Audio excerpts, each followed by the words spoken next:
을 기다려왔다는 한 네티즌의 사연이 전해져 화제입니다. 지난 12일 여러 온라인 커뮤니티에 2년을 기다린 층간소음 복수라는 제목의 글이 올라왔습니다. 한 빌라의 3층에 거주하고 있다는 글쓴이 A씨는 윗집의 층간소음 때문에 너무 힘들었다라고 운을 떼는데요. A씨에 따르면 윗집인 4층 부부는 남자아이 3명을 키우고 있었으며 2년간 쿵쿵 뛰어다니는 아이들을 방치해두며 층간소음으로 괴롭혀왔다고 합니다. A씨가 시끄럽다고 항의도 해봤지만 사과 한마디 없이 오히려 아이들이 뛸 수도 있지 예민하면 단독주택으로 이사가라 라는 뻔뻔한 태도를 보였다고 하는데요. 결국 2년간 층간소음에 스트레스를 받아왔던 A씨는 복수를 다짐하며 1년 전부터 4층의 윗집인 5층의 매물을 알아봤다고 합니다. 2년 뒤 아침에 층간소음 부부의 윗집 매물이 나와 바로 5층집 계약을 했다는데요. A씨는 지난 2년간 주 3, 4일은 재택근무를 해왔는데 층간소음 때문에 너무 힘들었다며 1년 전부터 공인중개사 아주머니에게 5층 매물 나오면 연락달라고 했더니 바로 잡아주더라며 감사하다는 의미로 과일 바구니 선물 드렸다라고 전했습니다. 마지막으로 A씨는 집에서 할 수 있는 좋은 운동 추천 바란다며 복수를 위해 2년간 열심히 살찌는 것 같다라고 웃음을 내비치면서 글을 마치는데요. 층간소음엔 층간소음으로 맞서겠다는 A씨. 다른 건물로 이사가도 되지만 그동안 얼마나 힘들었으면 이럴까 싶기도 하죠. 사연을 접한 네티즌들은 층간소음은 직접 겪어봐야 한다. 뻔뻔한 이웃한테는 복수에도 합당하다. 마늘 대량 빻기, 볼링, 의자로 말타기 등의 방법도 있어요. 층간소음 안 겪어본 사람은 모른다. 얼마나 스트레스인데 등의 반응을 보였습니다.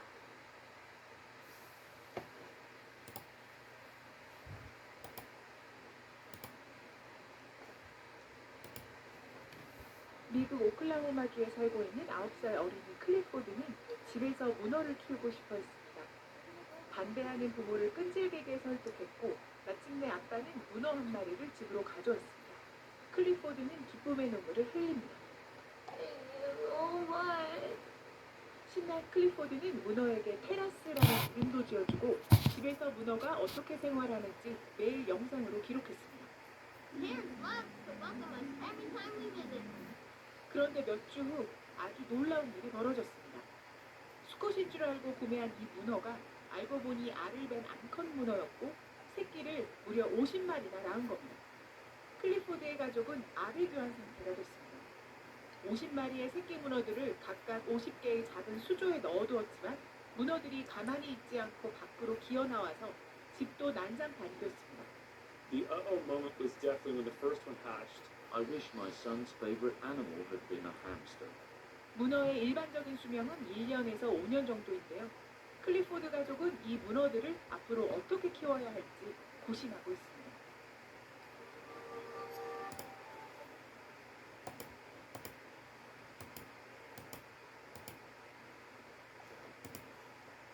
겨울철에는 층간소음이 특히 심해지는데요. 아무래도 실내 활동이 늘어나서 그런데요. 명절 때가 되면 층간소음 갈등이 다해집니다. 어느 정도인지 은주 기자가 전해줍니다.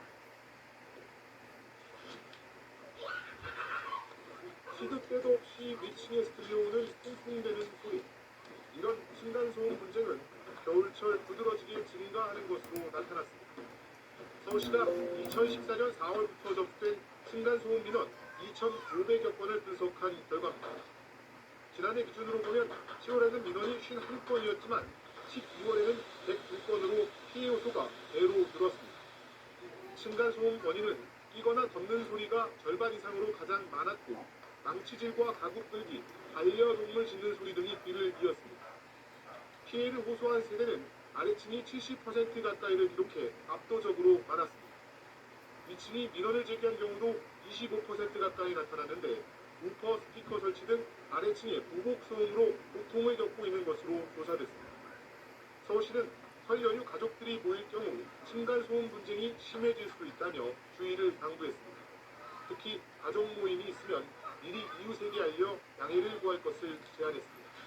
이와 함께 층간소음 갈등이 일어났을 때 이웃에 직접 항의하기보다는 관리사무소 등 제3자의 중재를 요청해야 한다고 서울시는 강조했습니다.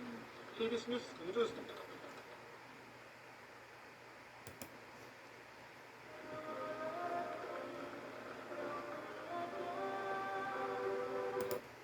층간소음으로 갈등이 겹던 아래층 주민이 위층에 코로나 바이러스를 퍼뜨리려다 경찰에 붙잡힌 사건을 어제 단독 보도해드렸습니다. 이웃 간 층간소음 갈등이 불거지면 이처럼 불미스러운 사건으로 마무리되는 경우가 적지 않은데 아직까지 마땅한 해결책이 없는 실정입니다. 전인곤 기자입니다. 아파트 위층 주민의 자전거에 자신의 분비물을 휴지로 묻힌 아랫집 여성. 이 여성은 코로나19에 감염된 상태였는데 1년 반 동안 이어진 층간소음이 원인이었습니다. 층간소음을 둘러싼 보복 방식도 다양합니다. 울산의 다른 아파트, 벽을 두드리고 우퍼 스피커를 24시간 켜놓는 등 보복소음이 1년 넘게 지속됐습니다. 피해를 본 아파트 주민들은 행정기관에 중재를 요청하려 했지만 보복소음을 내는 것으로 추정되는 아랫집 사람이 일절 대화를 거부해 무산됐습니다. 근데 이게 뭐 어떻게 일상생활이 되겠습니까? 당연히 안 되죠. 발자국 소리나 나는 소리 그 자체는 엄청난 일들이니까. 만약 분쟁조정 신청이 받아들여졌다면 문제 해결이 됐을까? 환경부의 중앙환경분쟁조정위원회는 문제 해결을 위해 층간소음 이웃사회센터를 운영하고 있습니다. 상담이 접수되면 먼저 세대 간 중재를 시도하지만 중재가 되지 않으면 소음 측정을 진행합니다. 하지만 소음이 인정되기는 쉽지 않습니다. 층간소음으로 인정되려면 주간의 경우 43dB, 야간은 38dB이 넘는 소음이 1분간 지속돼야 합니다. 또 층간소음이 인정되고 분쟁조정위원회 절차까지 진행해도 법적 강제성은 없습니다. 결국 해결이 안 되면 이웃 간의 민사소송을 진행해야 합니다. 신청을 주고 방문상담을 하신다고 하더라도 비공개인사유가 되니까요. 충격은 없습니다. 이 부분에 대해서 끝까지 민사소송을 가겠다 하시는 분들은 개인적으로 증거자료를 다시 남기셔야 됩니다. 지난 2012년 전국적으로 8,000건 정도이던 층간소음 관련 상담 건수는 10년이 지난 작년 4만 6천 건 정도로 5배 넘게 증가했지만 마땅한 해결책이 없는 실정입니다. 전문가들은 갈등 기간이 6개월 정도 넘으면 감정까지 더해져 해결이 더 힘든 만큼 그 전에 대화로 푸는 것이 현실적인 방법이라고 조언했습니다. MBC 뉴스 정인군입니다.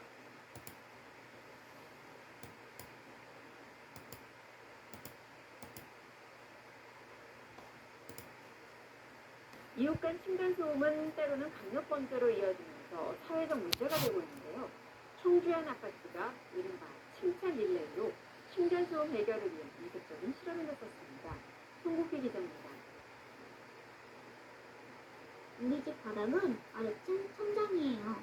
소음 발생에 더욱 주의해주세요. 어린아이의 청아한 목소리부터 슬리퍼를 신으면 발걸음 소리를 더 줄일 수 있어요. 어른 목소리까지 청주의 한 아파트 입주민들이 요금한 안내방송입니다. 여느 아파트들처럼 층간소음이 심했던 이 아파트가 고민 끝에 낸 아이디어는 일명 알아주세요 콘테스트. 층간소음을 줄이기 위해 노력하고 있다는 걸 아파트 온라인 카페에 공개적으로 알리는 방식입니다. 고무 슬리퍼를 신거나 가구에 쿠션을 덧댄 걸 사진으로 찍어 올리면 아랫집이 화답합니다. 매트도 까시고 그런 이제 노력들을 알게 되니까 혹시나 조금 시끄러워도 제가 더 이해를 하게 되는. 윗집은 되려 아랫집이 고마울 따름입니다. 기분이 좋아요. 아무래도 제가 노력했는데 아래서 이제 조금 알아주시니까. 거꾸로 윗집 배려를 알리는 우리 윗집을 제보합니다 캠페인까지. 올 초부터 시작된 층간소음 예방 캠페인에 전체 입주민 세대의 22%인 250여 세대가 참여해 서로를 공개적으로 칭찬했습니다. 추첨으로 소정의 상품도 지급하면서 참여율은 높아지고 있습니다. 입주민들이 서로 소통할 기회가 많아지고 결국에는 민원이 많이 최소화되지 않을까. 갈수록 심해지고 있는 층간소음 갈등을 소통으로 풀어보려는 작고 의미 있는 실험이 한 아파트에서 호응을 얻고 있습니다. KBS 뉴스 송국희입니다.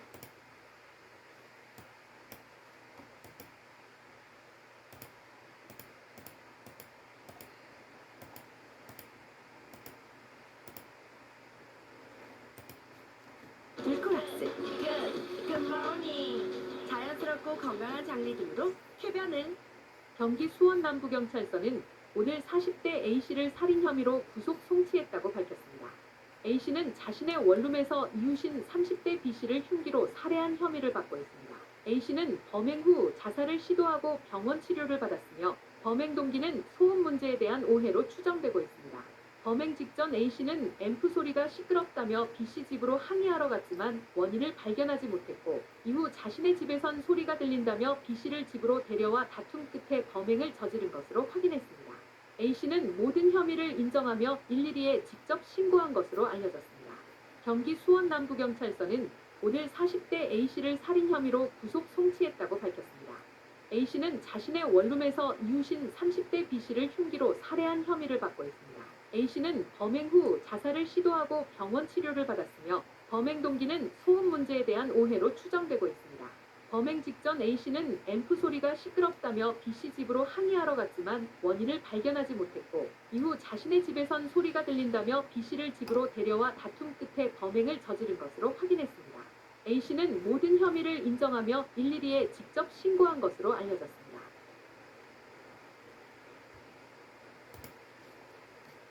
일가 친척이 한꺼번에 모이다 보니 도시에선 명절 때면 층간 소음이 문제가 되겠습니다. 명절 때면 층간 소음으로 인한 이웃 간의 다툼이 평소보다 30% 넘게 늘어나는데 어떻게 대처하는 게 좋은지 박혜진 기자 전해드립니다. 아래층 사람에게 큰 스트레스로 다가오는 층간소음. 아침 저녁으로 위층에서 들려오는 소음은 그야말로 고통입니다. 입주 3년째, 항의도 여러 번 해봤지만 크게 달라진 건 없습니다. 너무 시끄러우니까 저희 고객사가 핑핑대는 거 막대기가 핑핑대는 그것까지 허락하니까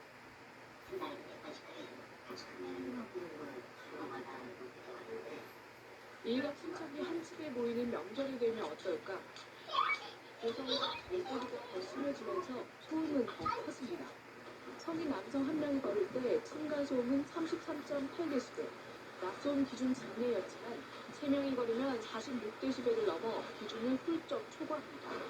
이 때문에 명절이 되면 층간소음으로 접수되는 민원은 평소보다 30% 이상 급증합니다. 하지만 층간소음이 발생했더라도 직접 올라가 항의하는 것은 자제해야 합니다. 1년이 넘어갔을 때는 소음에다가 감정이라는 문제가 사라지기 시작합니다.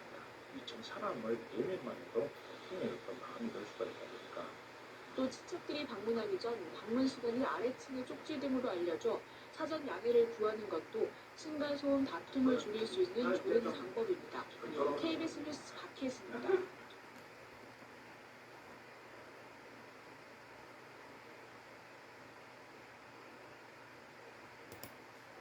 다음 소식입니다. 층간소음 갈등이 참극을 불렀습니다. 세종시의 한 아파트에서 40대 남성이 아래집 주민에게 흉기를 휘두른 겁니다. 그동안 현관문 소리로 갈등을 겪어왔다고 하는데 경찰이 자세한 경위를 확인하고 있습니다. 김영현 기자입니다. 세종의 한 아파트입니다. 통로 복도와 벽면 곳곳에 혈흔이 낭자합니다. 어젯밤 10시 30분쯤 이 아파트 14층에 사는 남성이 흉기에 찔렸습니다. 범인은 위층에 사는 40대 권모 씨로 아래층 현관문 앞에서 대기해 있다 엘리베이터 문이 열리자마자 무차별적으로 흉기를 휘둘렀습니다. 다른 주민이 이곳 복도에 쓰러진 남성을 발견해 119에 신고했습니다. 14층에서 12층까지 내려가는 계속 들렸습니다. 지금 20대 발단이 된 것 같아요. 크게 다친 남성은 병원으로 옮겨져 치료를 받고 다행히 의식을 되찾았습니다. 자택에서 붙잡힌 권 씨는 평소 망치 두드리는 것 같은 큰 소리가 나 아래층과 갈등을 빚어왔다고 말했습니다. 피해 남성은 일주일에 2, 3일 정도만 회사 스스로 아파트에 머물러 왔습니다. 2달 전에도 권 씨와 현관문 소음 문제로 말다툼을 벌였던 것으로 알려졌습니다. 피해는 층간소음이라고 주장하지만 그런 부분에 대해서 좀 확인을 하고 있는 거죠. 경찰은 정확한 사건 경위를 조사한 뒤 권 씨에 대해 구속영장을 신청할 방침입니다. MBN 뉴스 김영현입니다. 혈압이 높은 이유는 간단합니다. 바로 혈관이 좁기 때문이죠. 더 정확히 말하자면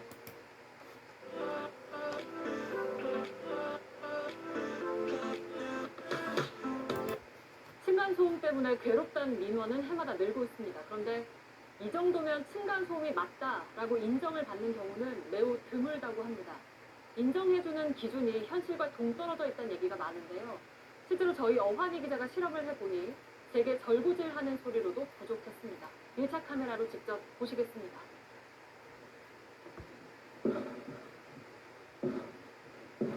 코로나다 보니까 다 집에서 이제 모든 걸 하시잖아요. 발망치로 시작을 했는데 화도 나면서 배고시게 되고 아 이거 어떻게 해야 될지 모르니까 막 손도 막 부들부들 떨리고 층간소음으로 6개월 넘게 고통받고 있다는 집을 찾아가 보려는데요. 소음은 출근 준비를 하는 아침 시간부터 시작된다고 합니다. 신호를 속여보고 있어요. 여기서 또 애들이 목욕을 하면은 집어던지거나 그런 소리가 이제 좀 나가서 네, 집안에서 1시간 정도 있으면서 들리는 소음을 모두 적어봤습니다. 아이가 가지 말라고 우는 소리, 그리고 방문을 여닫는 소리, 샤워기를 탁하고 넣는 소리가 분단위로 들렸습니다. 저녁에 전문가와 다시 집을 찾았습니다. 그동안 함께 대교통이 한 20일 네. 취재진이 A씨 집에서 잰 소음은 아침에도 저녁에도 법에서 정한 층간소음 기준에 미치지 못했습니다. 큰 차이가 아닌데도 굉장히 그렇더라고요. 하나씩 들리가 실제로 우리가 신경 쓰는 경험이 많단 말이에요. 근데 그것들이 안 되거든요. A씨는 최근 정신과 치료를 시작했습니다. 너무 눈물이 나는 거예요. 너무 힘들어서 잠을 계속 못 자니까 6개월 정도 심장이 찌글찌글 거리고 실제 이웃사이 센터의 호소에도 층간소음으로 인정받는 경우는 100건 중 7건 꼴입니다. 네, 층간소음으로 인정이 되려면 어느 정도 소리가 나야 되고 또 충격이 있어야 하는지 직접 실험해 보겠습니다. 전문가 조언을 받아서 위층에서 야구공, 절구, 망치를 이용해 소음을 내봤습니다. 층간소음 기준을 넘어설 때까지 계속 해보겠습니다. 바로 아래층에 있는 취재진에게 쿵쿵 소리와 진동이 전해졌지만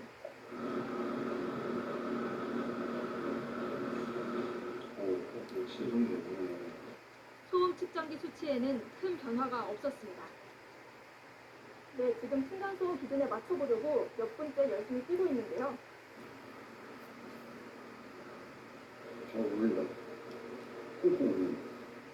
실험 결과 성인이 제자리에서 여러 차례 반복해서 뛰었을 때야 44.2dB로 기준을 넘어섰고 나머지 소음들은 기준치에 미치기가 어려웠습니다. 하는 걸로 저희들이 구체적인 어떤 기준은 이제 국토부시를 해서 효과되는 비율이 워낙 낮게 나오고 해서 강화할 필요성은 있지 않은가 인지하고 있고요.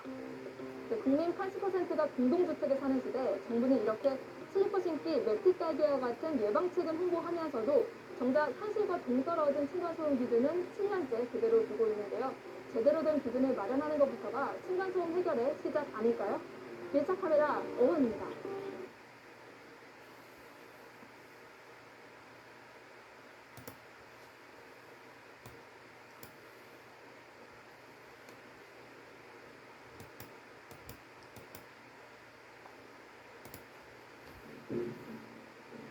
층간소음으로 윗집 이웃과 갈등을 겪고 있다는 사연이 누리꾼들의 공감을 사고 있습니다.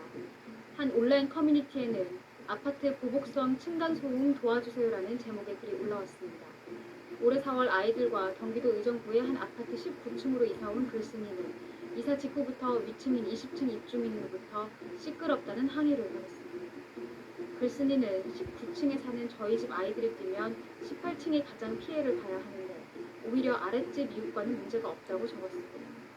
그래도 소음을 줄이기 위해 매트를 깔아도 봤지만 소용이 없었다며 층간소음 갈등으로 몇 차례 경찰까지 출동했지만 이후 위층으로부터 더 큰 부분이 이어졌다고 주장했습니다. 글쓴이는 이사 후 위층에서 하루도 빠짐없이 반복되는 보복성 소음으로 화날 날이 없다고 밝히면서 자정이 넘은 시각에 윗집이 무거운 도구로 내리치는 걸로 추정되는 영상도 함께 게시했습니다. 누리꾼들은 아이들이 너무 무서워할 것 같다. 고의적인 층간소음은 배상해야 한다며 글쓴이에 공감하는 반응을 보였습니다.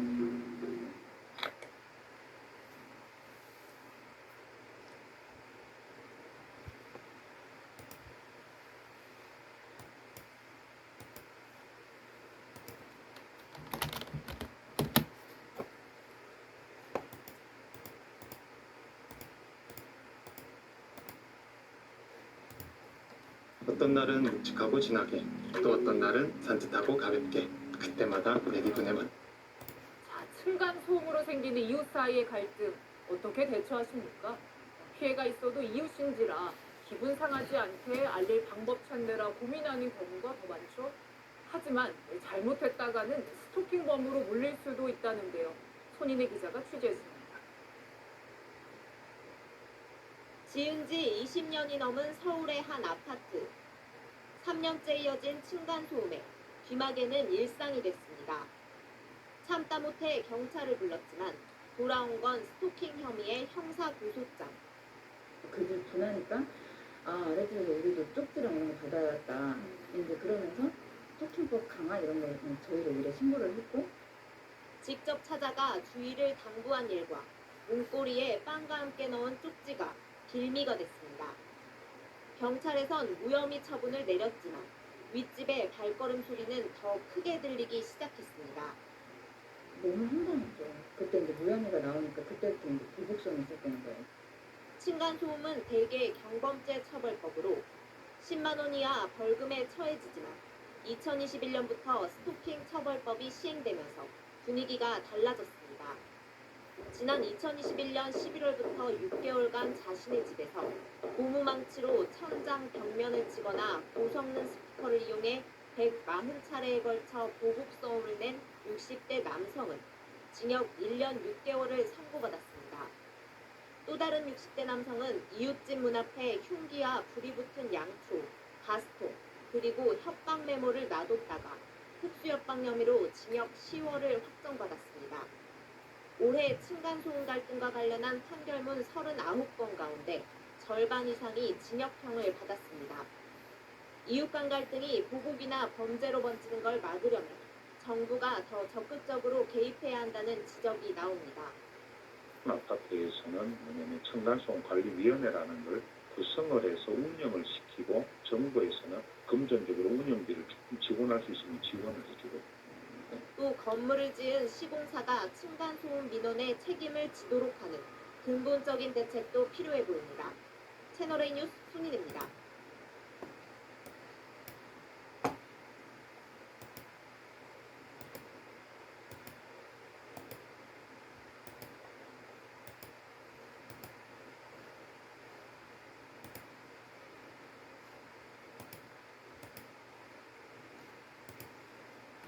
층간소음 문제로 아파트 위층에 사는 부부를 살해하고 그 부모까지 다치게 한 혐의로 재판에 넘겨졌던 30대에게 무기징역이 선고됐습니다. 피고인은 정신적인 문제가 있는 상태에서 범행을 저질렀다며 선처를 구했지만 재판부는 받아들이지 않았습니다. 보도에 김호 기자입니다. 지난해 9월 전남 여수의 한 아파트에서 벌어진 이른바 층간소음 살인 사건. 층간소음 문제로 시비 끝에 윗집 부부를 살해하고 함께 있던 이들의 부모에게도 흉기를 휘둘러 충격을 줬습니다. 살인을 저지른 36살 장모 씨에 대해 재판부가 무기징역을 선고했습니다. 광주지방법원 순천지원 제1형사부는 범행 수법이 극도로 잔인하고 숨진 부부의 자녀들이 한꺼번에 부모를 잃게 되는 등 범행 결과도 참혹하다며 양형 이유를 설명했습니다. 재판부는 또 장 씨에게 20년간 위치 추적 전자장치를 부착하라는 명령을 내렸습니다. 장 씨는 범행 직후 스스로 112에 신고한 점을 내세워 자수감경 적용을 주장하기도 했지만 재판부는 이미 피해자의 신고가 접수된 상태여서 자수로 볼 수 없다고 밝혔습니다. 사물 변별 능력이 없는 심신상실 또는 미약 상태에서 범행을 저질렀다는 주장 역시 받아들여지지 않았습니다. 검찰이 구형했던 사형이 아닌 무기징역형이 내려진 데 대해 유족은 반발했습니다. 가정을 발사를 시키고 대한민국 최고 법대 내는 거를 적용을 해야 된다고 봅니다. 법이라는 질서를 바로 좀 세워주시면 좋겠고. 검찰은 판결문을 분석해 항소 여부를 결정할 방침입니다. KBS 뉴스 김호입니다.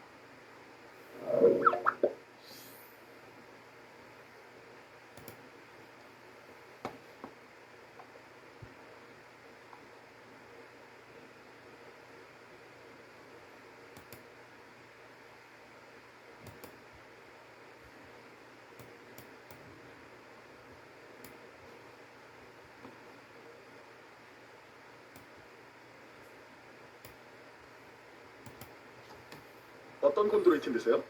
손상된 관절은 회복이 어려우니까 의약품 올려해. 지난달 1일 경기도의 한 신축 아파트에 홀로 입주한 A씨.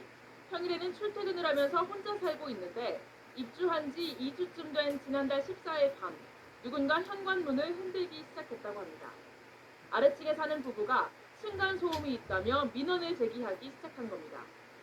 밖에서 고함을 지르는 소리가 쿵쿵거리지 마세요 라고 고함을 막 크게 질러요. 제가 했던 소리가 저 지금 여기 혼자 있는데요 라고 얘기했더니 그 상대 쪽에서 쿵쿵거리지 말라고 온갖 고함을 지르면서 욕을 해요. 혹시나 해코지를 당할 수도 있다는 생각에 현관문을 열지 않고 대화를 이어나간 A씨. 아래층 부부는 아랑곳하지 않고 욕설을 퍼붓다 돌아갔습니다. 이후 A씨는 여름 휴가를 다녀왔는데 집에 들어서기 전 현관문 앞에 찍힌 누군가의 발자국을 확인했습니다. 아래층 사람들 소행이라고 직감한 A씨가 현관 출입 기록을 뒤져봤더니 아래층 여성의 얼굴이 찍혀 있었습니다. 그럼 배를 누르면 요즘 인터컴을 다 저장이 돼요. 그 화면. 그래서 그 인터컴 내에 있는 얼굴 사진 그리고 날짜가 이렇게 딱 정확하게 나와요. 이때까지만 해도 A씨는 경찰에 신고하기보다 아래층에 피해를 주지 말자는 생각으로 실내에서도 슬리퍼를 신고 다니며 조심했다고 합니다. 그런데 어머니와 둘이 있던 지난 7일 밤 갑자기 복도에 불이 켜지더니 현관문을 발로 차는 소리가 들리기 시작했습니다. 아래층 여자였습니다. 공포에 질린 A씨와 당시 찾아왔던 어머니는 증거 확보를 위해 현관문 앞에 CCTV를 달았습니다. 그리고 3일 뒤 실제로 집 앞에 찾아와 현관문을 발로 차는 여성의 모습이 포착됐습니다. 보시면 알겠지만 옮기는 싫어서 발로 차잖아요. 그러면 막 집이 막 떠나갈 듯이 막 흔들리거든요. 그래서 굉장히 공포스럽고 그로부터 이틀 뒤인 지난 12일에도 아래층 여성은 20차례에 걸쳐 A씨의 현관을 걷어차고 돌아갔습니다. 곧장 경찰에 신고한 A씨. 출동한 경찰에게 그런 적이 없다고 발뺌하던 여성은 CCTV 영상을 보여주자 그제서야 인정을 하고 A씨를 찾아왔습니다. 하지만 발길질에 대한 사과는 없었습니다.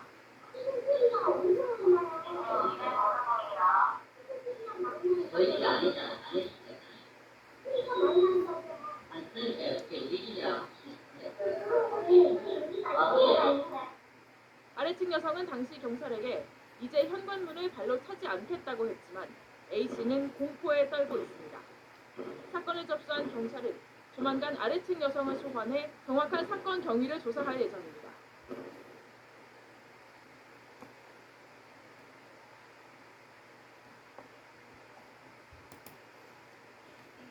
윗집에 쿵쿵거리는 소리 시끄럽다고 층간소음을 항의했더니 며칠 뒤 윗집에서 아랫집 쪽으로 CCTV를 설치하는 일이 벌어졌다고 합니다. 문을 발로 차며 위협해 경찰에 신변 보호를 요청하는 일도 있습니다. 층간소음으로 인한 갈등들 조소희 기자가 취재했습니다. 70대 노인 커튼을 걷지 못한 채 지내고 있습니다. 베란다를 비추는 CCTV 때문입니다. 윗집에서 설치한 겁니다. 시작은 층간소음이었습니다. 밤새도록 제가 잠을 못 잤어요. 콩콩으로 음악을 관리소에 가서 말려보고 관리소 회장님이 옆집으로 아래집으로 이쪽이다. 항의하고 열흘 뒤 CCTV가 달린 걸 본 노인은 놀라 쓰러졌습니다. 일단 어머니 응급실 먼저 모시고 가고 경찰관은 이제 제가 와가지고 신고를 했더니 경찰이 왔지만 해결은 안 됐습니다. 이제 층간소음에 대해서 이제 일하니까 그걸 관련해서 설치한 것 같아요. 찍고 있는 영상도 봤거든요. 네. 근데 지금 일단 병을 보고 있거든요. 윗집은 보안 때문에 단 거라고 주장합니다. 혹시 설치하신 이유가 있으실까요? 보안에 도둑을 맞은 적이 있어서 불안해서. 근데 여기가 12층이라서 도둑은 언제든지 어떻게 잡을지 모르잖아요. 40대 여성이 혼자 사는 집. 한밤중 누군가 문을 찹니다.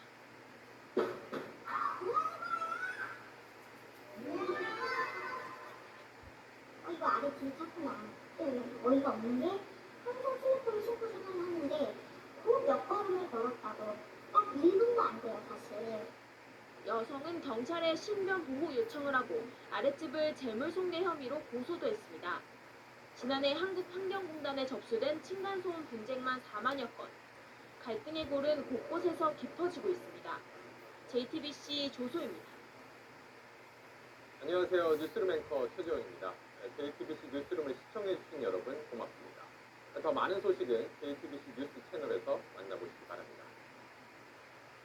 나를 보는 기술이 진화한다면 아름답게 해줄 기술은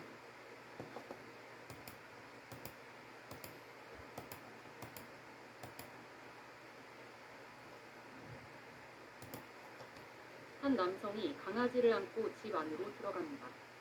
잠시 후 모자를 뒤집어 쓴 남성이 계단으로 올라와 힘껏 병을 던지고 서둘러 사라집니다. 현관문을 발로 마구 차기도 합니다. 소음 피해를 호소하던 이웃 주민이었습니다.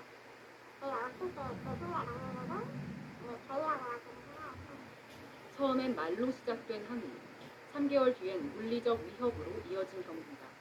결국 이 남성은 스토킹 처벌법 위반 혐의로 벌금 500만 원 처분을 받았습니다.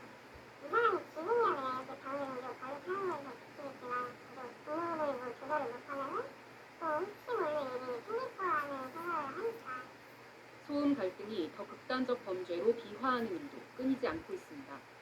최근 10년간 이웃 사이 소음 갈등으로 촉발된 살인사건 판결문을 전수조사했더니 모두 22명이 살해됐습니다. 피해자가 위독했던 경우를 더하면 희생자는 35명까지 늘어납니다.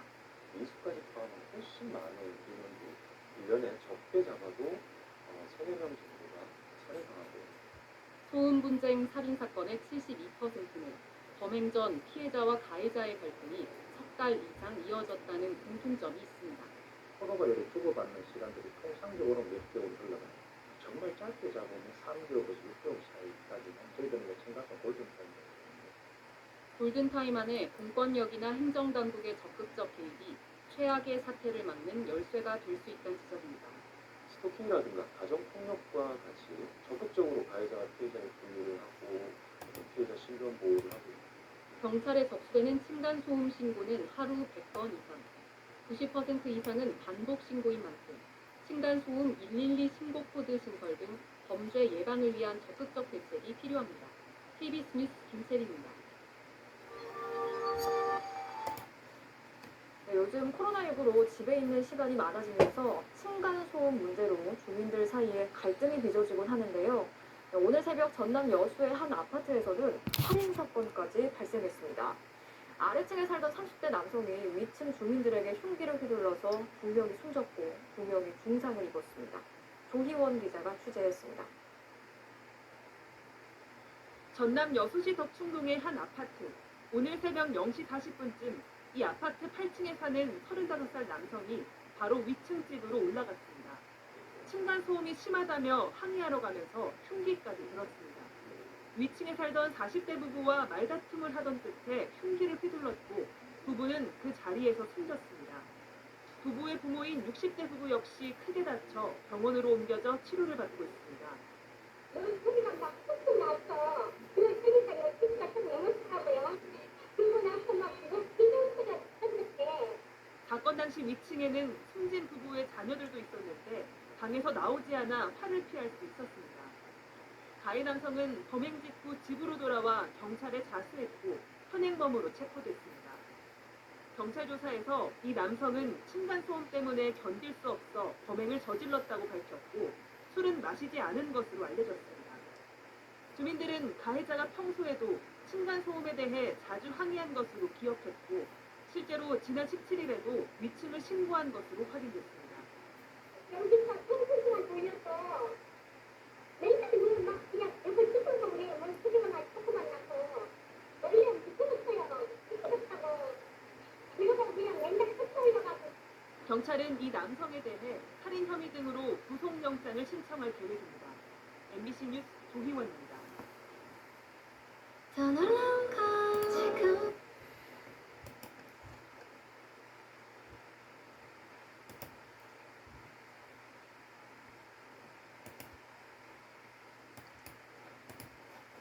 층간소음 갈등으로 추정되는 살인사건이 발생했습니다. 전남 여수의 한 아파트에서 30대 남성이 위층에 사는 일가족에게 흉기를 휘둘러 2명이 숨지고 2명이 크게 다쳤는데요. 이 다툼은 평소 위층에 사는 이웃과 층간소음 문제로 갈등을 빚어온 것으로 확인됐습니다. 김경인 기자가 취재했습니다. 전남 여수의 한 아파트입니다. 아파트 현관문 앞에 경찰 통제선이 쳐졌습니다. 바닥에는 핏자국이 흥건합니다.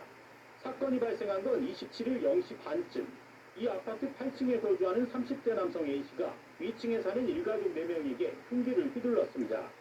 30대 후반 B씨 부부는 현장에서 숨졌습니다. B씨의 장인과 장모는 크게 다쳐 병원에서 치료를 받고 있습니다. B씨의 어린 자녀들은 작은 방에 피신해 다행히 다치지 않았습니다. 피해자는 범행 직후 자신의 집으로 돌아와 층간소음 때문에 사람을 죽였다며 112에 신고했습니다. 일용직으로 일하며 혼자 사는 A씨는 피해자들과 층간소음 문제로 갈등이 있었던 것으로 전해졌습니다. 앞서 추석 연휴 시작 전인 지난 17일 정부가 운영하는 층간소음 관련 기관에 한 차례 신고를 한 것으로 알려졌습니다. 하도 아래쪽으로 왔다 갔어. 너무 힘들다고. 너무 예민하시다고. 그래서 거의 다 떨어져 있었어요. 소속주셨는데 어느 아파트 단지에서 층간소음도 있을 것 같은데 얼마나 이해를 해주느냐고 얼마나 배려해 주느냐고. A씨는 특별한 정신질환은 없는 것으로 알려졌습니다. 범행 당시 술도 마시지 않은 것으로 확인됐습니다. 층간소음은 좀 이게 좀 아마 술수가 아마 그랬는가 봐. 아마 있었고 감정이 아마 불가져가지고 그런 것 같아요. 경찰은 A씨에 대해 살인 및 살인미수 혐의로 구속영장을 신청할 방침입니다. 연합뉴스 TV 김경인입니다.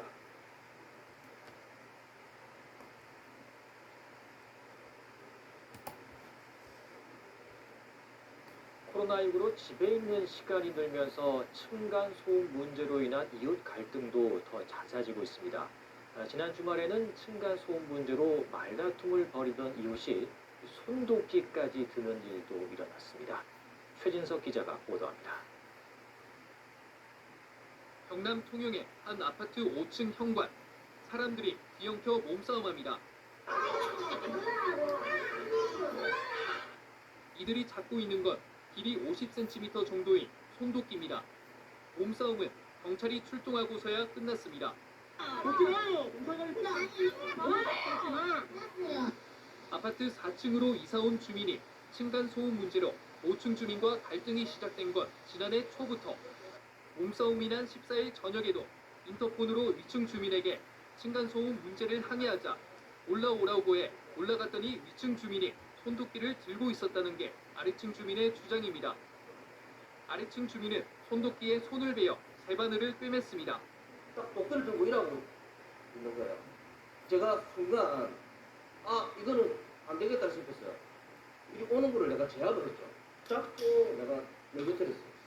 위층 주민은 경찰 조사에서 피해 예방 차원에서 손도끼를 들고만 있었는데 아래층 주민이 덤볐다고 주장하는 것으로 알려졌습니다. 최근 9년 동안 전국에서 접수된 층간소음 민원은 20만 6천여 건, 코로나19가 발생한 지난해에만 4만 2천여 건이 접수돼 1년 사이 61%나 늘었습니다. 층간소음 문제 해결을 위해 환경부가 2012년부터 층간소음 이웃사이 센터를 운영하고 있습니다. 하지만 법적 구속력이 없다 보니 이번 사례처럼 6달 전에 중재를 요청했는데도 별다른 합의점을 찾지 못하는 사이 갈등만 커지는 경우도 나타나면서 제도 보완이 필요하다는 지적이 나오고 있습니다. KBS 뉴스 최진석입니다.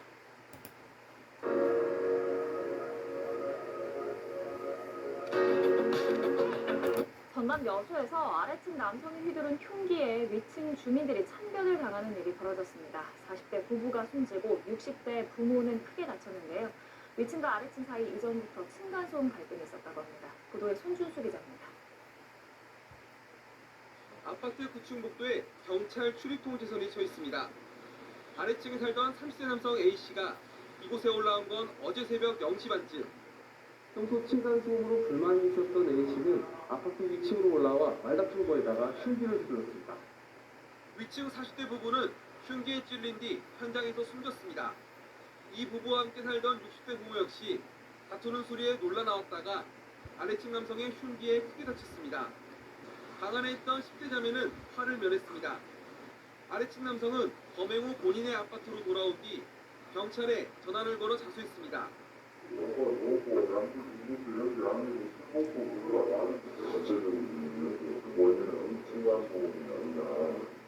경찰 조사 결과 아래층 남성은 지난 17일에도 층간소음에 항의하며 한 차례 신고를 했던 것으로 나타났습니다. 이웃 주민들은 두 집 사이에 평소에도 층간소음으로 다툼이 있었다고 말합니다. 여기서 평소시간 걸려서 맨날 물막 그냥 벽을 뜯어서 그래요. 뭘 소리가 조금만 나서 시끄럽다고 이러고 그냥 맨날 뜯고 올라가고. 경찰은 아래층 남성을 살인 혐의 등으로 조사 중입니다. 층간소음 갈등은 전국에서 진행형입니다. 지난달까지 층간소음 전화 상담 신청은 32,000여 건을 기록해 이미 2019년 한 해 신청 건수를 넘겼고 현장 방문과 소음 측정도 해마다 늘고 있습니다. 전문가들은 코로나19로 원격 수업과 재택근무 등이 늘면서 층간소음 갈등도 커진 것으로 보고 있습니다. KBS 뉴스 손주수입니다.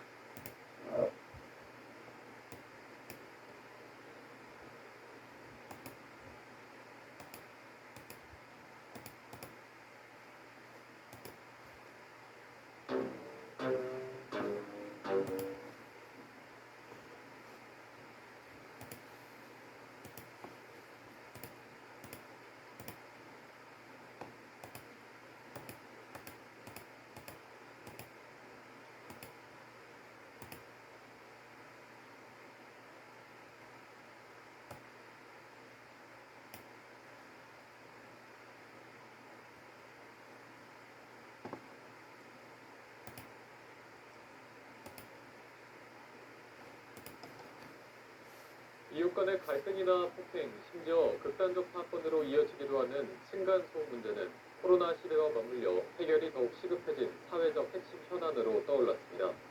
이에 정부가 8년 만에 층간소음 기준을 강화하는 방안을 추진합니다. 강준현 기자. 층간소음에 불만을 품은 30대 남성이 위층에 사는 일가족에게 흉기를 휘둘러 숨지게 한 여수 층간소음 살인사건. 최근 윗집에 둔기를 들고 찾아가 협박한 20대 남성이 구속되는 등 층간소음으로 인한 이웃 간 다툼이 흉악범죄로 이어지는 사례가 끊이지 않고 있습니다. 지난해 환경부에 들어온 층간소음 민원은 4만 2천여 건, 5년 새 2배 가까이 급증했습니다. 문제는 현장 진단을 통해 소음 측정이 이뤄진 상담 건수 가운데 현행 기준을 초과해 층간소음으로 인정된 사례는 7% 남짓에 불과하다는 겁니다. 층간소음 기준이 현실과 동떨어졌다는 지적이 끊이지 않았는데 정부가 8년 만에 개정에 나섰습니다. 환경부는 국토교통부와 협의해 올해 안으로 성가심 정도를 반영해 층간소음 기준을 강화하겠다고 밝혔습니다. 현재 43데시벨인 층간소음 기준치를 2에서 5데시벨 정도 낮추는 방안이 검토되고 있습니다. 현행 층간소음 기준이 10명 중에서 3명 정도가 불편함을 느끼는 정도입니다.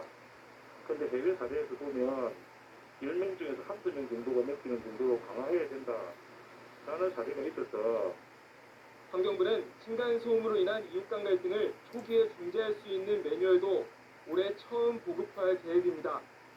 연합뉴스 TV 강준혁입니다. 한국에서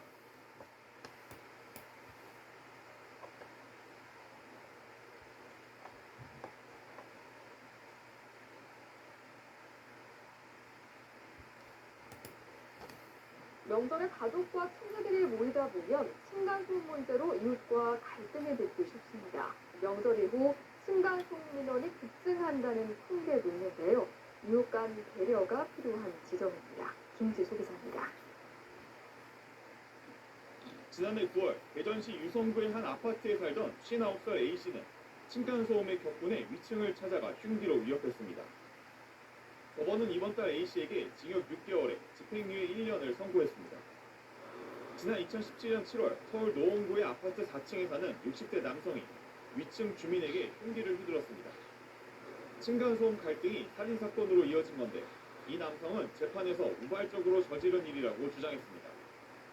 층간소음 민원은 꾸준히 늘어 지난해에만 3만 건 가까이 신고됐고 최근 5년간 총 10만 건을 넘겼습니다. 특히 가족이 모이는 연휴엔 층간소음 갈등에 주의가 필요합니다. 층간소음 민원은 12월부터 2월까지 겨울 동안 크게 증가했고 설과 추석 연휴 직후엔 약 30%가량 증가했습니다. 이에 모임 시간을 미리 이웃에 알려 양해를 구하고 가족이 모여 생활하는 거실 공간에는 매트나 카펫을 깔아두는 게 좋습니다. 방문과 현관문을 세게 닫지 않고 아이들은 나가서 놀도록 유도하는 것도 방법입니다. 친지분들이 오시기 전에 그 현관문에다가 포스트잇으로 몇 시부터 몇 시까지는 우리 집이 조금 손님이 오니까 조금 시끄럽다 라는 형태로 좀 인지를 좀 시켜준다면은 층간소음은 스스로 해결하려다 갈등으로 번지는 경우가 많습니다. 정부는 2013년부터 전문가의 현장 방문 후 소음을 측정하고 해결을 돕는 층간소음 이웃사이 센터를 운영하고 있습니다. 연합뉴스 TV 김지수입니다. 네, 설 연휴를 맞아 오손도손 온가족 모임분들 많으실 텐데요. 그 때문에 층간소음 민원도 30%나 증가한다고 합니다. 네, 인터넷에서는 층간소음 보복용 상품을 팔기도 하고 복수달이 인기를 끌고 있다고 하는데요. 현명한 대처법은 없을까요? 신세롬 기자가 알아봤습니다. 경기도 하남시의 한 아파트입니다. 이 아파트 20층에 사는 33살 김모 씨가 위층에 사는 60대 부부의 집에 들어가 흉기를 휘둘렀습니다. 주말마다 놀러오는 부부의 손자 손녀가 소음을 만들어 여러 차례 문제 제기를 했지만 달라지지 않았던 겁니다. 지난 2013년에는 설 연휴에 부모님을 찾아온 30대 형제가 아랫집 여성의 내연남에게 살해당한 사건도 발생했습니다. 비슷한 사건이 반복되고 범죄 자체도 갈수록 흉포화되는 만큼 단순히 이웃 간의 갈등이나 개인의 분노로 치부할 수는 없습니다. 특히 가족들이 모이는 명절 등 연휴 직후 층간소음 관련 민원이 약 30% 증가한 것으로 집계됐습니다. 전체 층간소음 발생 원인의 72%가 아이들이 뛰거나 걷는 소리에서 오는 만큼 명절 기간 더 주의가 필요할 수밖에 없습니다. 참다 못한 아랫집에서는 층간소음 보복용 상품을 구입해 대응하기도 하는 상황. 전문가들은 문제가 발생한 즉시 이웃에 대응하기보다 관리실이나 지자체가 운영하는 이웃사이 센터 등을 이용할 것을 조언합니다. 명절 때는 이쪽 부분들이 대부분 휴게 기간이다 보니까 당장에 내가 피해를 받았을 때 전화할 곳이 지금 없다라는 거예요. 손님들이 와야 되는 시간대가 있다면 오전 10시부터 오후 3시까지다 이러면은 그 시간대를 그 전날 미리 메모에 적어서 양해 바랍니다라는 현관문에다가 붙여주시는 거예요. 가족이 모이는 명절, 이웃 간의 배려가 더욱 필요한 때입니다. 연합뉴스 TV 신세롬입니다. 추석 연휴가 되면 온 가족이 한 집에 모이게 되는데요. 친척들과 이야기꽃을 피우다 보면 이웃들과 층간소음 문제로 갈등을 빚기도 하는데 가장 현명한 대처법은 질서와 배려라고 합니다. 이동훈 기자입니다. 서울 노원구의 한 아파트. 4층에 사는 62살 신모 씨는 5층 주민인 63살 A씨에게 흉기를 휘둘렀고 A씨는 병원으로 옮겨졌지만 숨졌습니다. 신 씨는 경찰 조사에서 A씨와 층간소음 문제로 갈등을 빚었다고 진술했습니다. 강원도 춘천에서도 층간소음을 참지 못한 50대 남성이 위층 이웃 2명에게 흉기를 휘둘렀다가 경찰에 붙잡혔습니다. 최근 5년간 층간소음으로 인한 분쟁은 꾸준한 상태입니다. 지역별로는 경기도가 3만 2천여 건으로 가장 많았고 서울이 2만 7천여 건, 인천과 부산, 대구 등 순으로 분쟁이 접수됐습니다. 친척들이 모이는 명절에는 층간소음 문제에 더 예민해집니다.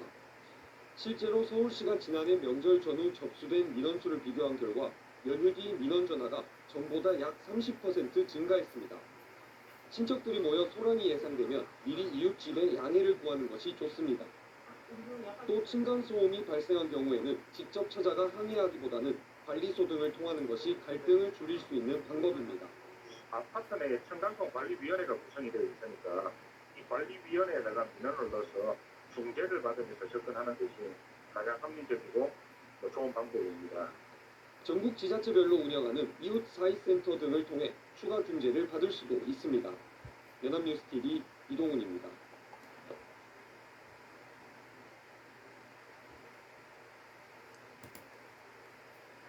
온 가족이 모이는 명절이면 층간소음 신고가 급증한다고 합니다. 직접 찾아가서 따지다 보면 더 큰 싸움이 벌어져 즐거운 명절을 망칠 수도 있는데요.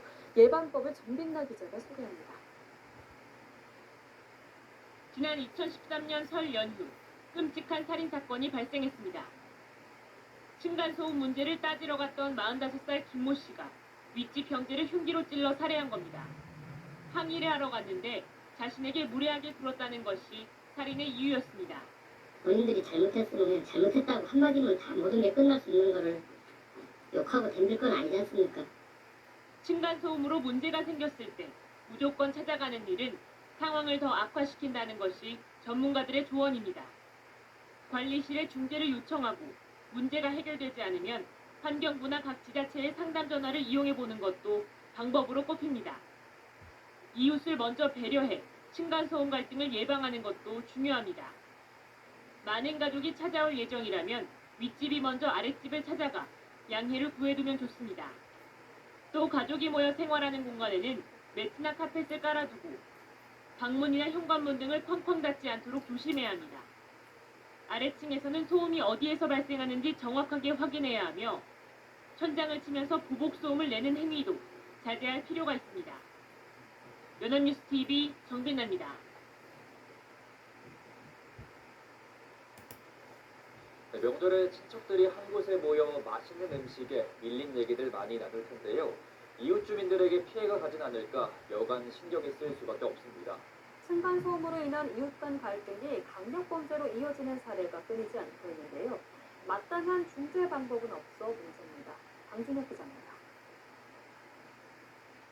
높은 마음을 안고 신축 아파트에 입주했던 신혼부부는 2년 넘게 밤낮으로 쿵쿵거리는 소리에 시달려왔습니다.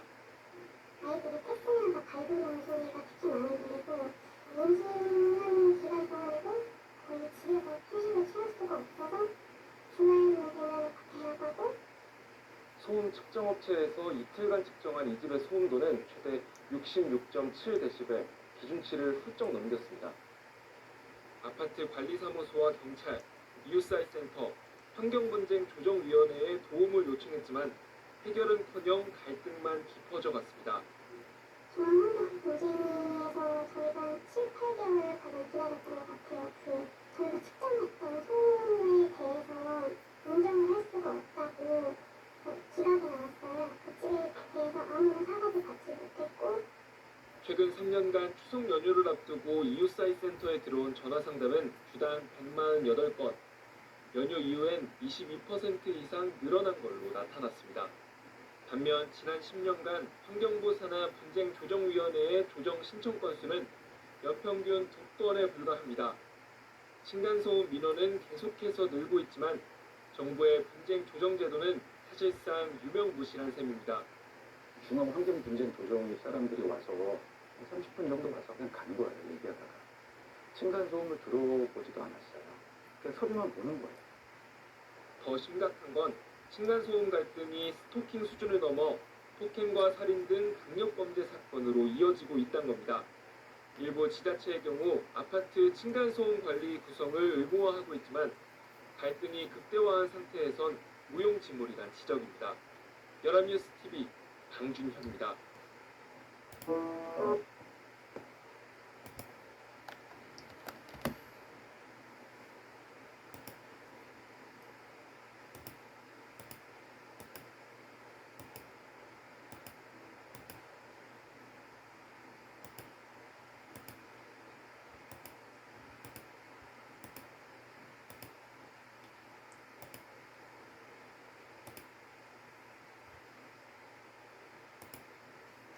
층간소음 문제로 다툼을 벌여오던 연립주택 아랫 윗집 주민 사이에 칼부림이 일어나서 한 명이 숨지고 한 명은 중태에 빠졌습니다. 층간소음은 분쟁이 워낙 많다 보니 조정기구도 만들어져 있는데 안타깝게도 이런 일이 끊이질 않습니다. 민경호 기자가 취재했습니다. 오늘 자정쯤 경기도 무천의 한 골목에서 한 남자가 무언가 들고 서성이고 있습니다.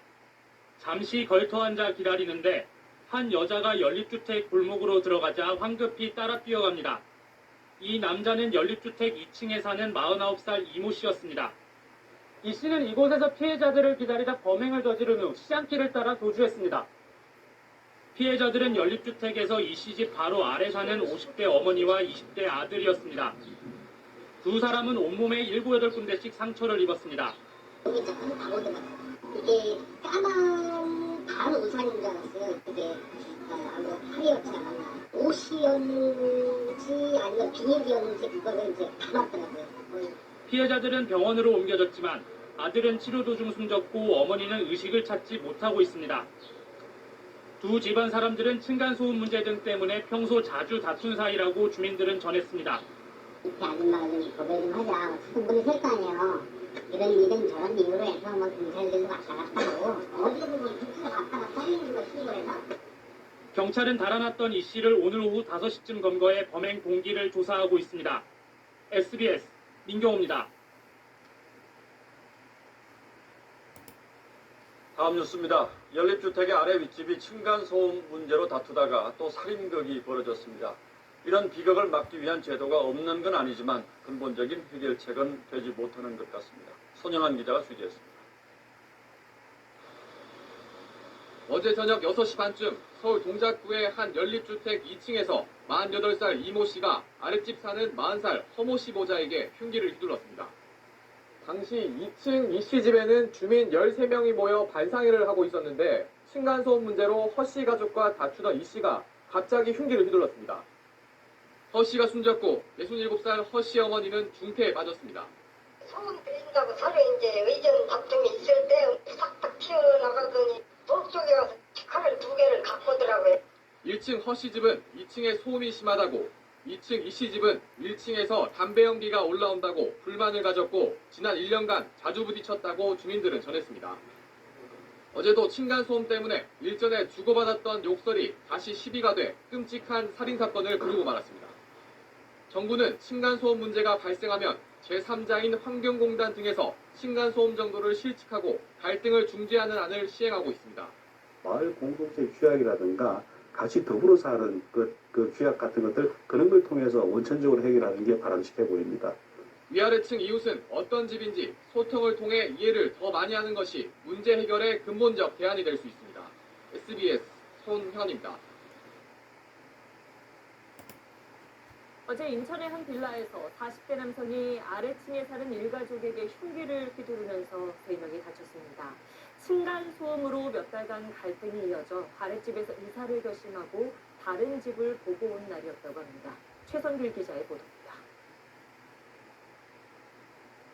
48살 이모 씨는 석 달 전 인천 남동구의 한 빌라 4층으로 이사를 왔습니다.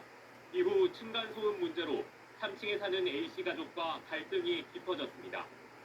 그러던 지난 9월 A씨 가족은 경찰에 피해 상황을 신고합니다. 술에 취해 보이는 A씨가 현관 앞에서 마주친 A씨에게 죽여버리고 싶다고 시비를 걸었다. 이후 위층에서 일부러 소음을 냈다. 항의하는 A씨 가족에게 폭언을 쏟아냈다는 내용입니다. 갈등이 점점 깊어지자 A씨 가족은 떠나기로 결심합니다. A씨는 빌라를 관리하는 LH 측에 가구 변경을 요청했습니다.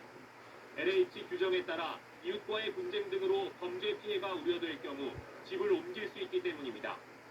LH도 A씨 요청을 받아들였고 어제 A씨 가족은 이사가게 될 집까지 보고 왔습니다. 층간소음도 빌라에 넣었는데 내가 혼자서 사면 잘 안 되니까 같이 해달라. 이렇게 하지만 집을 보고 온 바로 그날 A씨 가족은 B씨에게 끔찍한 일을 당하고 말았습니다. B씨는 A씨 집 현관문을 두드리며 행패를 부리다 불안감을 조성한 혐의로 경찰에 출석 통보를 받았는데 4시간 뒤 다시 아래층을 찾아 마구 흉기를 휘두른 겁니다. 사람 살려하고 뭐 그냥 따님과 막 스쳐 내려갔는데 기절을 했다며 놀라가지고 아주 그게 보니까 막 피가 뚜루뚜루 떨어져. A씨와 딸은 얼굴과 손 등을 다쳤고 아내는 목 부위를 다쳐 아직 의식을 찾지 못하고 있습니다. 경찰은 E씨에 대해 살인미수 혐의로 구속영장을 신청했습니다. SBS 최선길입니다. 네, 안녕하십니까. 김현우입니다. 더 많은 뉴스와 라이브 이벤트를 보고 싶으시면 화면 오른쪽을 눌러서 구독해 보시길 바라겠습니다. 또 저희 SBS 앱을 다운로드 하시면 속보 알림도 받아보실 수 있습니다. 항상 저희 SBS 뉴스를 시청해 주셔서 대단히 고맙습니다. 이렇게 꽉 막힌 혈관 파이프에는 스텐트 시술을 받게 됩니다. 건강에 진심이시네요. 그럼 보험도 하나 시그니처 여성건강보험 3.0. 층간소음 문제는 어제 오늘 일이 아닌데요. 소음으로 인한 이웃 간의 갈등이 폭력과 같은 큰 사건으로 이어지고 있는 만큼 대책 마련이 시급한 상황입니다. 김서영 기자가 취재했습니다. 지난 26일 광주의 한 아파트에서 주민이 이웃을 둔기로 폭행하는 사건이 발생했습니다. 밤늦게 들리는 음악 소리에 화가 난 주민이 소음을 내는 집 앞에서 만난 남성에게 자초지종도 묻지 않고 폭력을 휘둘렀습니다. 하지만 폭행을 당한 사람도 소음 때문에 화가 나 항의를 하러 찾아간 또 다른 이웃 주민이었습니다. 밤 10시? 11시까지도 계속 크게 된 거예요. 그래서 한 분이 이제 와가지고 이제 뭐라 하고, 근데 이제 어떤 분이 중지로 이제 쫓아가는, 그래서 신고하게 됐고, 그래서 경찰이 출동하게 됐고. 주민들은 오랫동안 시끄러운 소음에 시달려온 것으로 드러났습니다. 1년여 동안 계속된 소음에 경찰에 신고도 여러 차례 했지만 밤마다 들리는 음악은 여전히 그치지 않았습니다. 시끄럽게 소리 시끄러워서 자꾸 불러요. 밤에 엄청 늦게 소리 엄청 시끄럽게 해요. 1년부터 층간 소음으로 인한 문제는 해마다 크게 늘고 있습니다. 지난 10년간 층간 소음으로 접수된 신고 건수는 해마다 늘고 있으며 지난해에는 4만 6천 건에 달했습니다. 특히 코로나19로 집에 머무르는 시간이 늘어난 2020년부터 층간 소음 피해 건수가 크게 늘었습니다. 소음으로 인한 이웃 간의 갈등으로 사건 사고가 이어지고 있는 만큼 대책 마련이 시급합니다. KBC 김서영입니다. 오늘부터 모든 공동주택의 층간소음 크기를 4dB 낮춘 강화된 기준이 적용됩니다. 층간소음으로 인정받을 수 있는 소리의 크기가 작아졌으니 층간소음 피해를 구제받을 가능성도 그만큼 커진 건데 처벌이 능사는 아니죠. 아이들한테 뛰지 말란다고 안 뛰는 거 아닙니까? 더 숨어야 하지 않을까요? 김윤수 기자. 2년 전 층간소음으로 살인사건이 벌어진 전남의 한 아파트. 9년째 갈등이 해결되지 않으면서 30대 남성 A씨는 윗집을 찾아가 범행을 저질렀습니다. 이웃 간의 큰 갈등으로 번질 수 있지만 층간소음으로 인정받을 수 있는 기준이 높았던 만큼 참고 사는 경우가 많았습니다. 한 10시 반쯤 되면 이제 뭐 그때부터 시작이야. 이게 애들이 뛰는 소리인가 어른이 뭐 하는 건가 청소하나 이런 생각을 하다가 보면 운동하는 것 같기도 하고 막 쿵쿵 소리가 나요. 오늘부터 층간소음 판단 기준이 4dB 낮아지면서 1분간 측정한 평균값이 낮에는 39dB, 밤에는 34dB를 넘으면 층간소음으로 인정받게 됩니다. 층간소음에 취약한 오래된 공동주택도 2025년부터는 층간소음의 크기가 낮에는 41dB, 밤에는 36dB를 넘을 수 없습니다. 개정된 기준을 적용해보면 8% 수준에 머물렀던 층간소음 인정 비율이 3배 이상으로 높아지는 것으로 알려졌습니다. 층간소음을 불쾌하게 느끼는 수준인 성가신 정도가 기존 30%에서 13%로 줄어드는 결과도 확인했다고 환경부는 설명했습니다. 가정을 방문했던 층간소음 상담원이 직장 근처까지 찾아오는 시범사업도 올 상반기까지 도입될 예정입니다. MBN 뉴스 김민수입니다. 안녕하세요. 김주하입니다. 공정하고 신속한 MBN 뉴스 유튜브를 통해서도 만나보실 수 있습니다.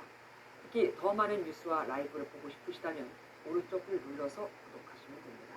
어렵지 않죠? 빠르고 정확한 뉴스로 계속 찾아뵙겠습니다. MBN 뉴스를 시청해주신 여러분 고맙습니다.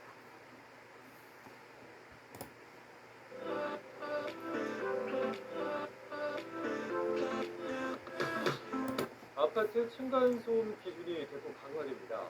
실제 사람이 느끼는 층간소음의 불편함을 절반 이하로 낮추고 소음 피해 인정 범위도 넓어질 거란 기대인데 기존 주택에는 한계가 있긴 해요. 김연아 기자. 층간소음으로 불만을 품은 아랫집 남성이 윗집 가족들에게 흉기를 휘둘러 2명이 숨지고 현직 경찰관이 층간소음을 이유로 흉기를 들고 이웃을 위협한 사건도 발생했습니다. 층간소음 분쟁이 이웃 간 감정 싸움을 넘어 심각한 사회 문제로 비화하고 있는 건데 층간소음 신고 건수는 2012년 8,700건에서 이듬해 18,000여 건으로 급증했고 코로나19가 시작된 2020년부터는 4만 건이 넘었습니다. 정부는 이달 초 집을 지을 때 소음을 줄일 수 있게 시공하도록 하는 종합 대책을 발표한 데 이어 직접 충격 소음 기준도 실제 사람이 느끼는 정도를 반영해 대폭 강화하기로 했습니다. 현재 주간 43dB, 야간 38dB인데 주간 39dB, 야간 34dB로 4dB씩 낮추는 겁니다. 통상 어른이 갈비꿈치로 내는 소리가 40dB 정도인데 낮에도 이보다 적게 소리를 내도록 바꿨습니다. 기존 노후 공동주택에 적용되던 예외도 2025년부터는 축소합니다. 기준 강화에 따라 층간소음 분쟁 시 인정되는 피해 범위도 확대될 전망입니다. 참가심 비율이 약 13%에 해당하여 층간소음으로 인한 참가심을 지금 현재보다 절반 이하로 낮출 수 있을 것으로 기대됩니다. 환경부는 또한 야간 소음 측정과 현장 상담 당일 소음 측정 등도 확대해서 피해 구제를 최대한 도울 예정인데 이번 대책은 집을 새로 짓지 않는 한 소음 피해를 줄이기 위해선 결국 윗집의 노력이 가장 중요하다는 점에서 윗집의 변화를 끌어내려는 방편으로도 풀이됩니다. YTN 김연아입니다.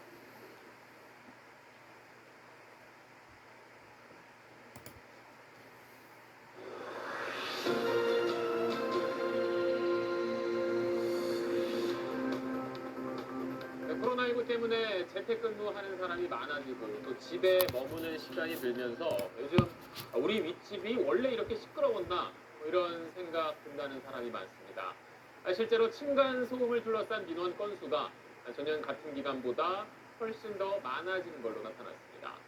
그래서 저희는 이웃집 문제뿐 아니라 건설회사의 시공 문제까지 짚어보는 층간소음 문제 연속 보도를 준비했습니다.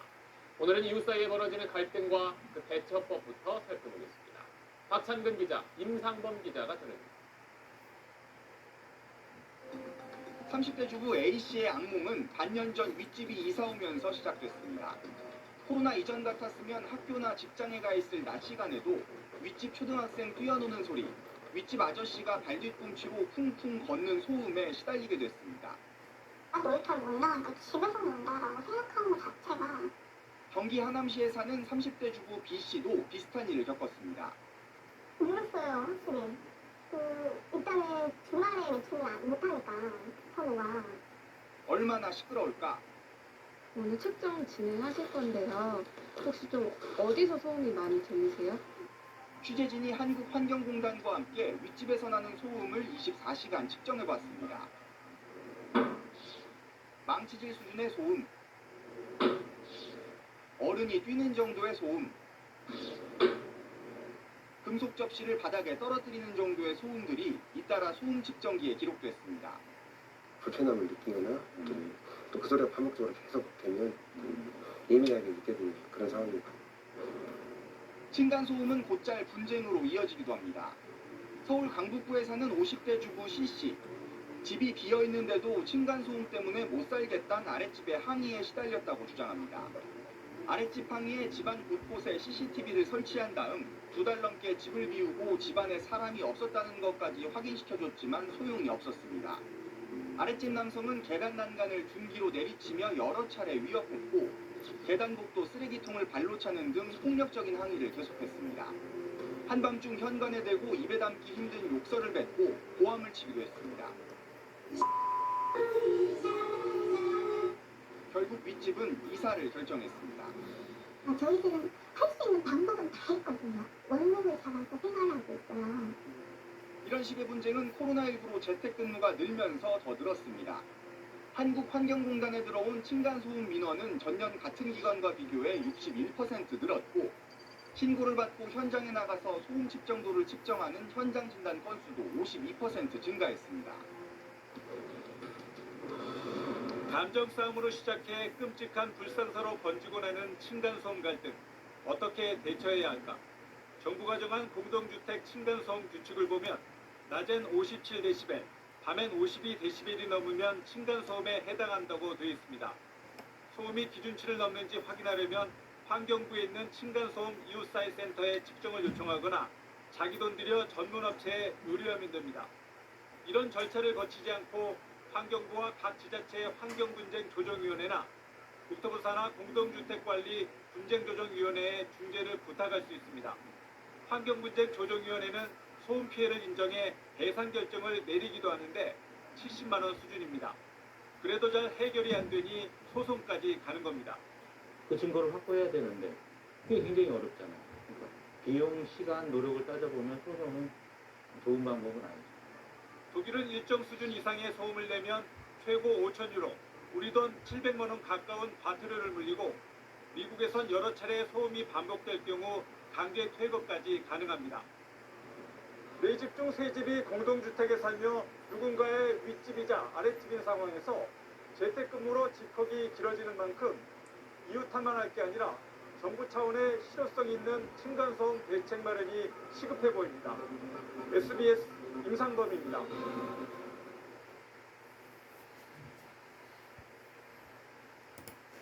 취향에 맞는 커피를 내린다는 건 내가 진짜 좋아하는 걸 찾아가는 특별한 일. 최근 아파트 층간소음으로 인한 갈등이 이웃 간 폭력 사건으로 번지면서 사회적인 문제로 확산하고 있습니다. 층간소음으로 인한 강력범죄 발생 건수도 5년 새 10배 늘었는데요.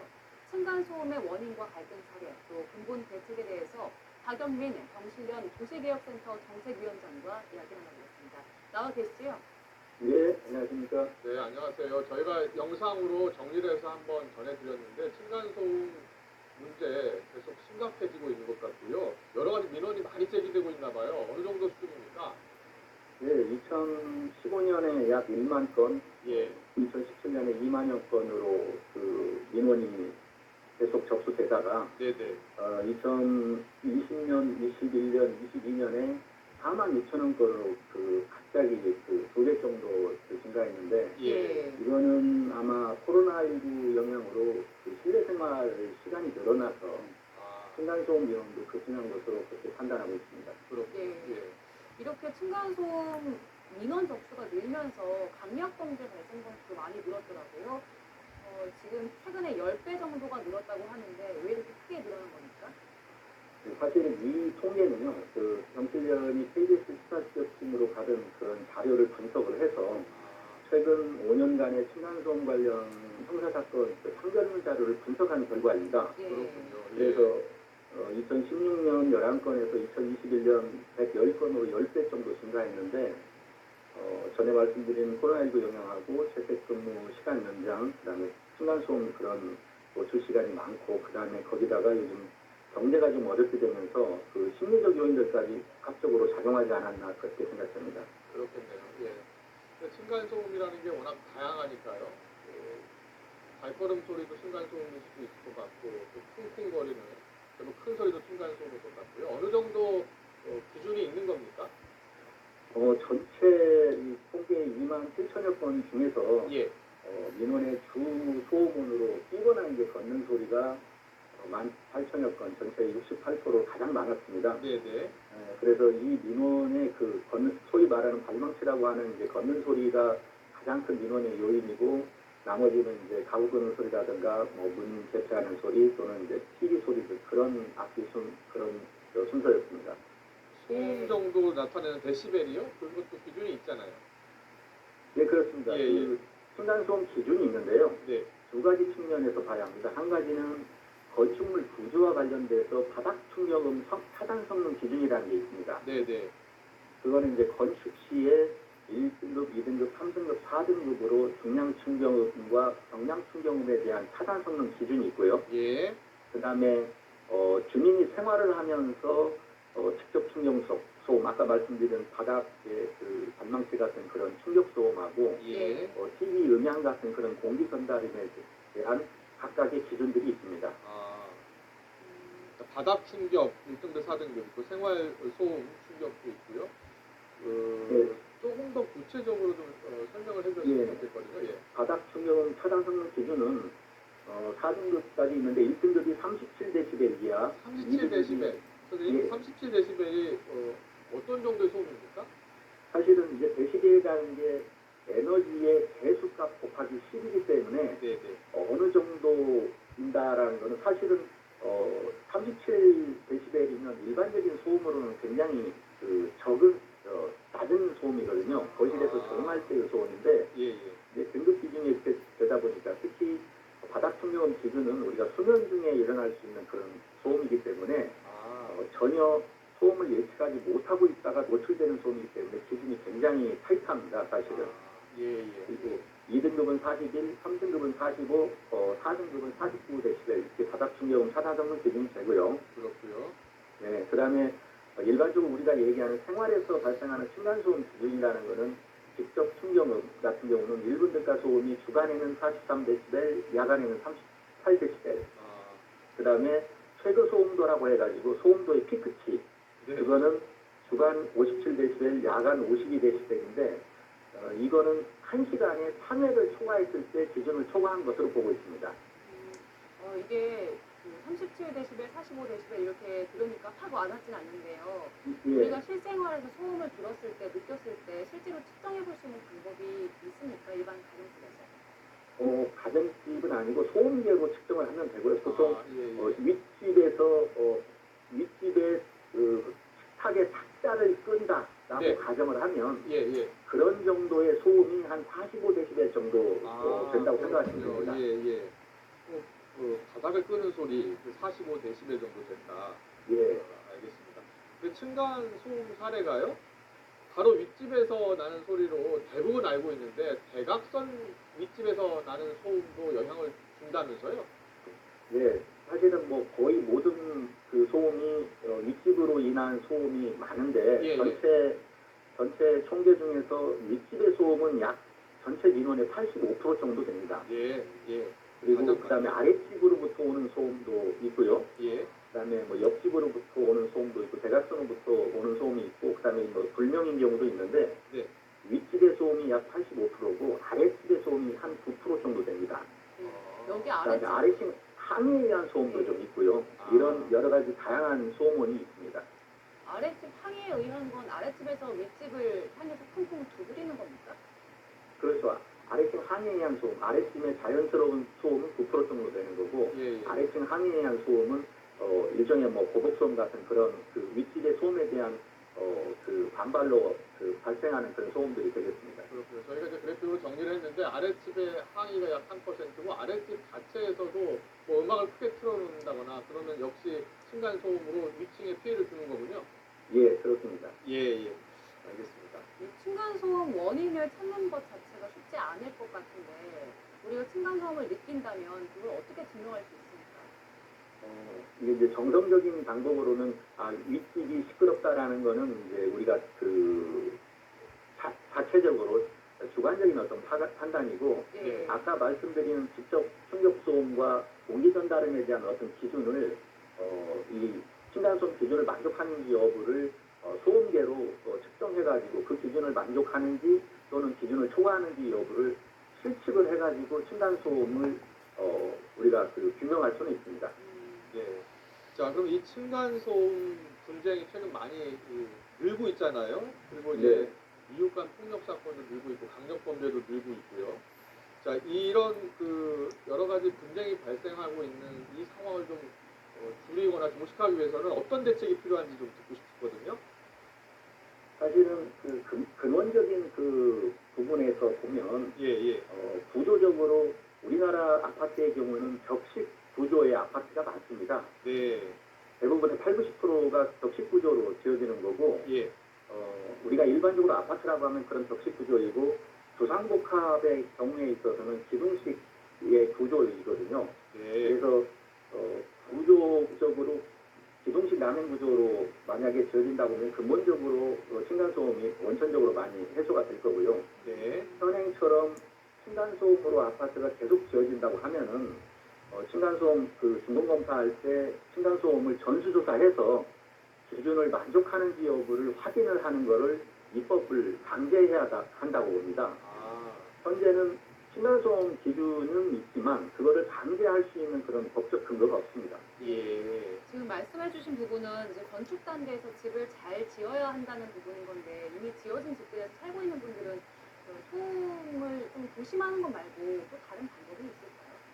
현실적으로는 구조적으로 어렵고요. 예를 들어서 그거를 위아래 집의 동의하에 바닥 완충제를 뜯는다든가 그런 설비 시공을 해야 하는데 만약에 한다고 하면은 위아래층에서 그 경비를 다 전부 지불을 해야 하고요.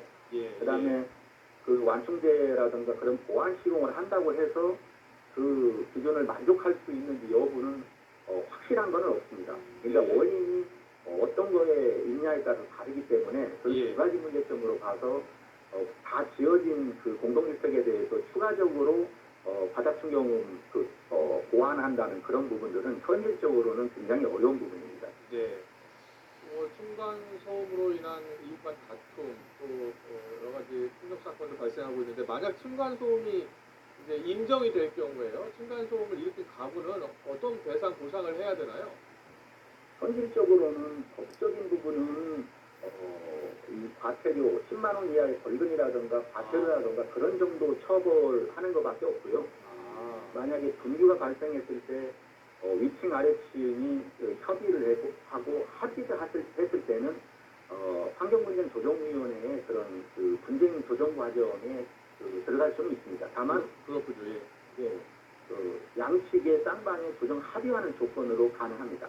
예. 이렇게 합의가 된다면 참 좋겠지만 요즘에 층간소음 보복도 큰 문제거든요. 붕대가 날렸을 때는 층간소음 일으키는 옆집, 이웃집에 보복하겠다면서 붕대를 사겠다 이런 글도 올라왔었는데 층간소음 보복도 큰 문제라면서요?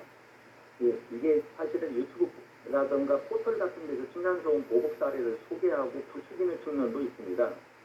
그런데 층간소음 보복과 관련된 거는 이 폭력 등에 관한 법률로 법적 처벌을 받을 수 있는 걸로 알고 있습니다. 그래서 층간소음 자체와 그다음에 층간소음으로 인한 보복은 전혀 다른 그런 그 형태로 알고 있습니다. 네, 이미 지어진 집 층간소음 없게 할 수 있는 방법은 없을 것 같고요. 그렇다면 앞으로 지을 집은 그렇게 짓도록 하고 지금 현재 여러 가지 불편함을 겪고 있는 이 지금 층간소음 문제는 이웃들끼리는 어떻게 풀고 해결하면 좋겠습니까?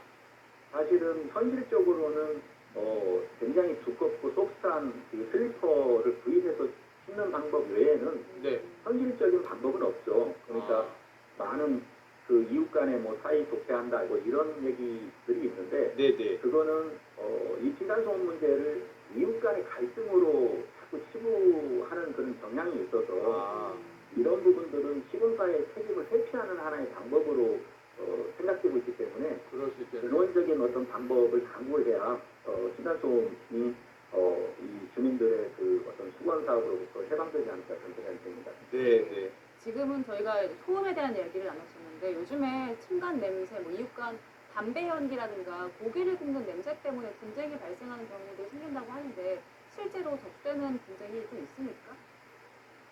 층간 냄새라든가 아니면 주로 이제 이 공동주택에서 문제가 생기는 경우는 이 흡연에 관한 그런 민원이 많은 걸로 알고 있습니다. 어느 아파트나 실내 흡연에 의해서 예를 들어 베란다든가 아니면 화장실 등에서 흡연에 의해서 많은 민원이 발생하는 걸로 알고 있는데 특히 이제 이 겨울에 많이 발생하는데 첫째는 흡연을 제약시하는 그런 문화도 관련이 있지 않을까 그렇게 조심스럽게 생각을 하는데 이 흡연에 대한 문제의 대안으로 현실적으로 공동주택의 외부 공간에다가 흡연 부스를 따로 설치해서 흡연에 최적한 시설을 제공하는 것 외에는 이거를 죄악시해가지고는 기본적인 실내 흡연에 대한 그런 문제라든가 악취 문제는 해결이 굉장히 어려울 것으로 생각됩니다. 네, 앞서 데시벨 층간소음 기준에 대해서 말씀하셨는데 이 층간 냄새 같은 경우에는 특별한 기준은 없는 거죠? 냄새에 대한 실외에 대한 그 휘발성 그런 화학 물질에 대한 그런 냄새 악취의 기준 등은 있습니다. 다만 생활과 관련돼서 우리가 자연적인 어떤 생활과 관련돼서 이런 악취에 대한 그런 기준은 없는 걸로 알고 있습니다. 네, 알겠습니다. 여러 가지 지금 층간 소음 관련해서 범죄 증가 그리고 또 최근 사례 그리고 무엇보다도 이 만들 때부터 참 제대로 층간소음 없애고 줄일 수 있게 만들어야 되는 게 중요하다는 말씀을 주셨습니다. 박영민 경실련 도시개혁센터 정책위원장과 함께했습니다. 잘 들었습니다. 감사합니다. 봄이라는 마법이 시작된 3월이니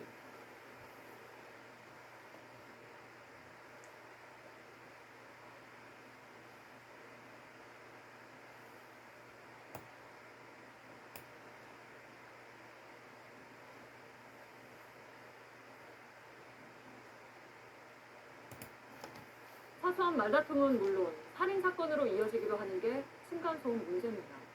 정부도 대책을 내놓곤 있지만 기준도 방식도 문제가 많습니다. 박상욱 기자가 취재했습니다. 남성이 창문 밖으로 몸을 내밉니다. 한 손으로 겨우 버티며 소리를 칩니다. 막대기로 윗집을 칩니다. 층간소음 때문입니다. 전국적으로 연간 2만 건 가량이던 층간소음 민원 접수 건수는 2021년 4만 6천여 건으로 5년 새 2.4배가 됐습니다. 층간소음으로 소송까지 간 경우도 있습니다. 방바닥에 아령을 불리고 농구공을 튕겨서 아랫집에 최대 79dBA, 거의 기찻길 주변과 맞먹는 수준의 소음이 발생한 겁니다.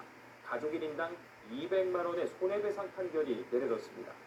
이처럼 극단적인 경우도 있지만 사실 층간소음 민원의 대부분은 우리가 걷거나 뛰면서 발생하는 발소리 때문이었습니다. 우리가 흔히 발망치라고 부르는 이 발 뒤꿈치로 쿵쿵거리는 소리, 45dBA 안팎의 소리입니다. 이 정도면 보통의 사무실 수준에 불과하지만 문제는 이 같은 소리가 조용한 가운데 편히 쉬고자 하는 집안에서 들린다는 겁니다. 올해부턴 주간 39dBA, 야간 34dBA로 종전보다 4dBA씩 낮춰 기준을 강화했습니다. 하지만 윗집에 미리 측정한다는 걸 알려야 합니다. 위층이 알고 있는 상태에서 측정하면 당연히 소음이 안 날 수밖에 없고, 사후 확인 제도도 내놨지만 기준이 실제 체감 소음과는 거리가 있습니다. 49dB이라는 어떤 부분을 사람이 듣는 청감으로 평가를 해버리면 실질적으로 60dB까지 올라가게 된다는 거죠. 정부가 기존 주택에 대해서는 소음재 보강 등을 위한 리모델링을 직접 지원하고 올해부터 의무화된 공동주택 층간소음 관리위원회를 활성화시킬 방안을 내놔야 합니다. JTBC 박상우입니다. 층간소음으로 인한 살인사건이 또 발생했습니다. 경기도 하남시에 있는 한 아파트에서 아랫집에 사는 30대 남성이 윗집에 사는 60대 노부부에게 칼을 휘둘러서 부인이 사망했는데요. 주말마다 놀러오는 손자 손녀들이 시끄러워서 경비실에 민원 제기를 했지만 별다른 조치가 없어서 그랬다고 합니다. 층간소음으로 인한 이런 참극이 하루 이틀이 아니지만 매번 더 안타깝기만 할 따름입니다. 현실적인 대책이 부족해서일까요? 최근에는 위층을 향한 아래층에 기발한 복수 방법까지 생겨났다고 하는데 참 씁쓸한 일입니다.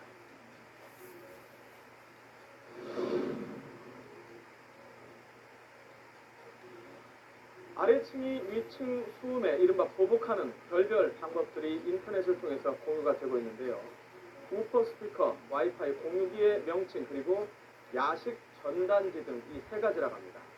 먼저 블루투스 스피커인 우퍼 스피커를 천장 쪽에 부착을 해서 소리를 위층, 그러니까 위로 울려 퍼지게 하는 방법인데요.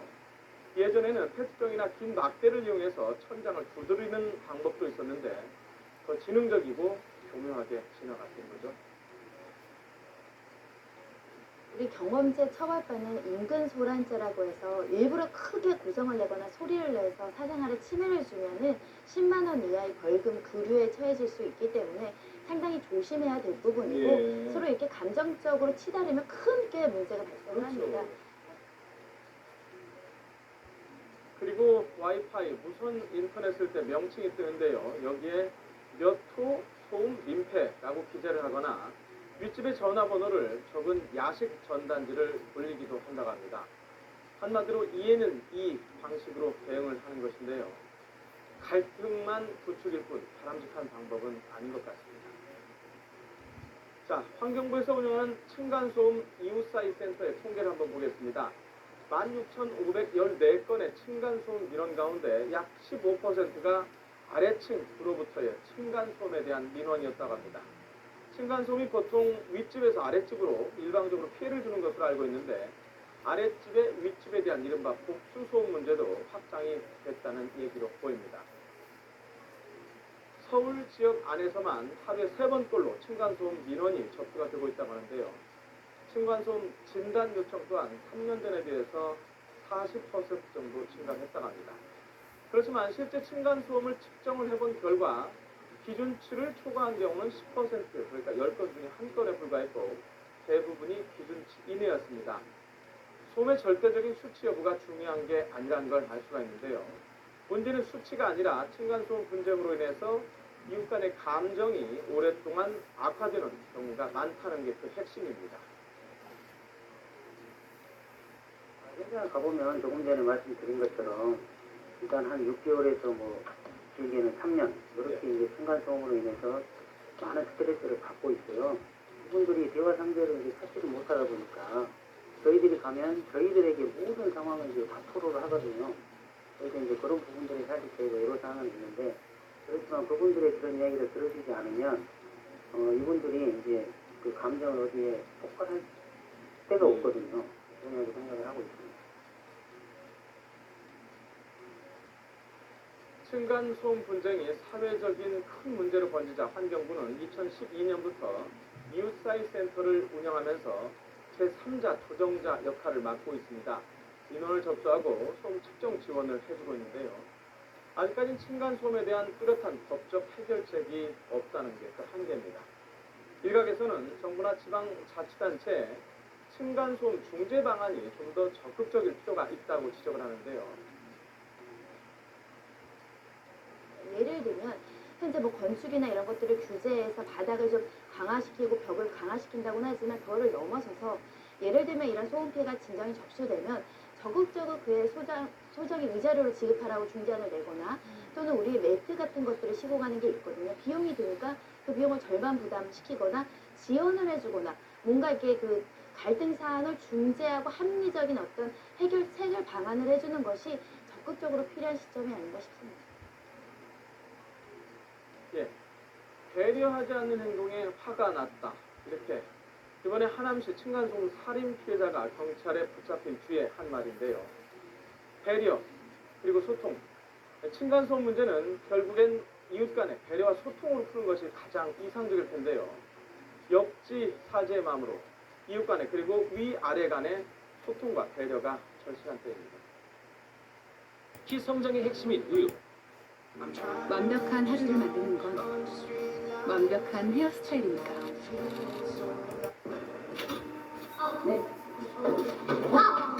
야, 내가 이웃이야. 야, 근데 네가 네 혼자만 살아?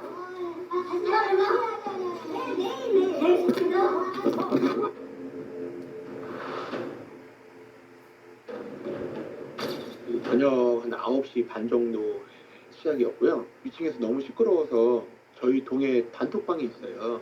설날이고 그러니까 뭐 좀 시끄러울 수 있겠지. 근데 언제까지 계속 저희도 참을 수가 없는 거니까 너무 스트레스 받으니까 1시간 정도 있다가 카톡을 썼어요. 단톡에 좀 너무 시끄러운 것 같다. 저희 애들 잘 시간이라서 조금만 조용히 해주세요 하고 카톡을 올렸는데 답장이 없으시더라고요.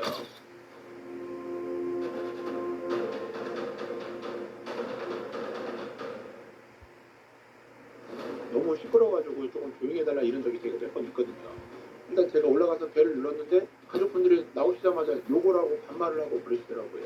뭐 내가 니네만 사는 집이냐 를 하겠다 막 이렇게 욕하시더라고요. 니네 사람 잘못 건드렸다. 오늘 같은 날도 이해를 못하면 어떻게 하냐 이렇게 얘기를 하더라고요. 아 욕하지 마시라고요. 반말하지 마세요. 이러니까 갑자기 머리로 제 코를 이렇게 박으시더라고요. 그래가지고 이제 와이프가 이제 나와서 저를 부축해서 이제 집에 들어가고 있는데 갑자기 이제 문이 닫히려고 하는 순간 뛰어내려 오셔가지고 문을 열고 쓰레기통을 발로 차시더라고요. 이제 그 윗집에서 또 이제 말리러 사람들이 내려오셔서 그분을 이제 모시고 나갔어요. 제일 어르신 되시는 분을 모시고 나갔는데 윗집이 너무 많아요. 사람이 몇 명인지 모르겠어요.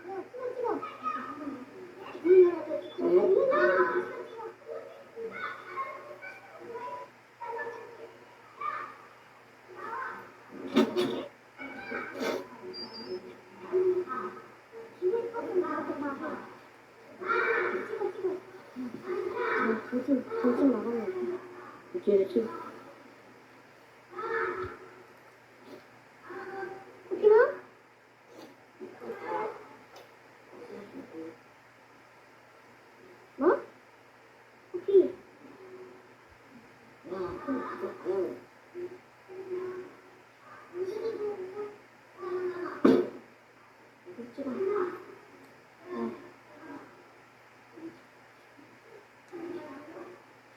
문 앞에서 계속 욕을 하고 문을 발로 차고 이제 도어락을 계속 그렇게 왔다 갔다 하시고 부서뜨리려고 완전 빨리 문 열라고 욕하면서 집에 오자마자 경찰을 불렀고 계속 그런 상황이 돼서 혹시나 저희 문 부서지고 도어락이 부서질까봐 문을 제가 열었어요.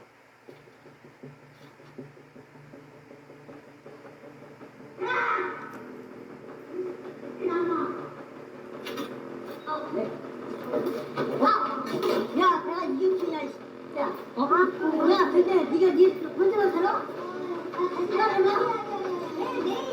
핸드폰도 동영상 찍는데 뭘 찍냐고 하면서 핸드폰도 뺏어가고 아이들 핸드폰도 있어서 아이들 핸드폰으로도 동영상을 찍는데 그것도 욕하면서 뺏어가시더라고요, 강제로.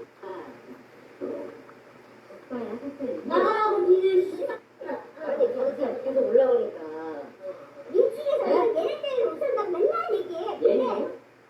말 조용히 하는 거야. 야, 이거 말다 남들 이거 봐. 너네 잠깐만 봐. 야, 와봐. 너 가고 가. 너희들이 내가 닥쳐 사니까 이년이 나는 야. 아, 먼저 내가 미치라고 했어. 당장 불러가야 돼. 야, 내가 이웃이냐, 씨. 야, 근데 네가 네 혼자만 살아?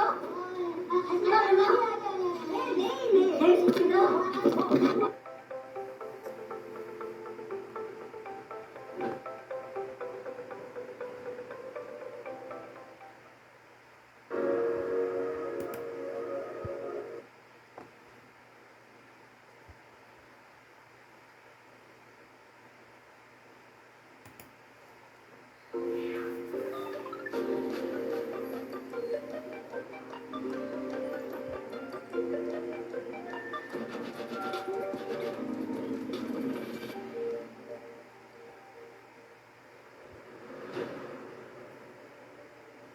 한 아파트 복도의 CCTV 영상. 긴 점퍼를 입은 사람이 계단을 올라오더니 갑자기 소주병을 던지고 현관문을 사정없이 발로 찹니다. 층간소음 피해를 주장하던 이웃 주민의 보복.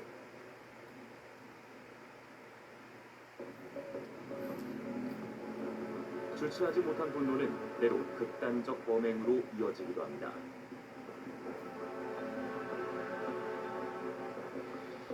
지난달 2일 이 빌라에 살던 50대 여성이 살해됐습니다.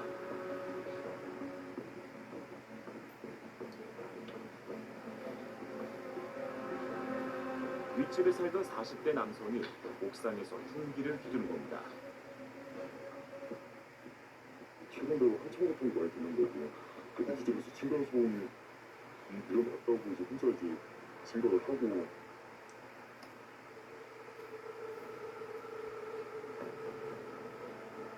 올해 초 경남 사천의 한 빌라에서도 이웃 간 살인 사건이 벌어졌습니다. 소음에 불만을 품은 50대 남성이 위층 주민을 살해한 겁니다. 가해자는 당시 소주 세 병을 마신 분이었습니다. 그러니까 평소 좀 대단한 쿵쿵거리는 소리, 그런 것에 좀 의문이 있었거든요. 반복되는 소음 살인 사건. 비극적인 죽음을 막을 방법은 없는 걸까요?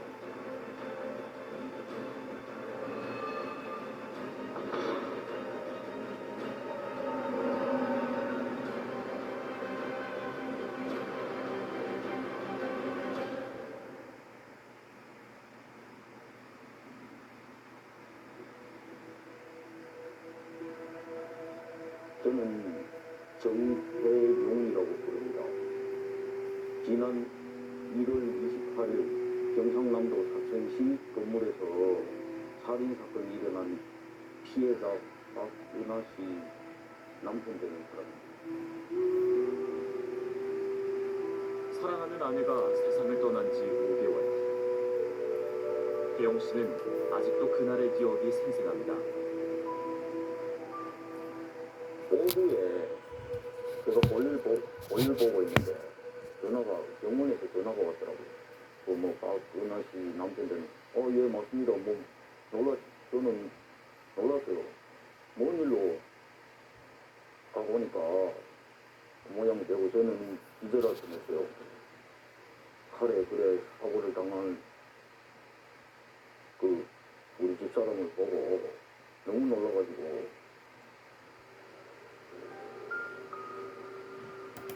가해자는 부부가 살던 집 아래층에 살던 50대 남성. 지난해 가을 이 빌라로 이사한 사람이었습니다.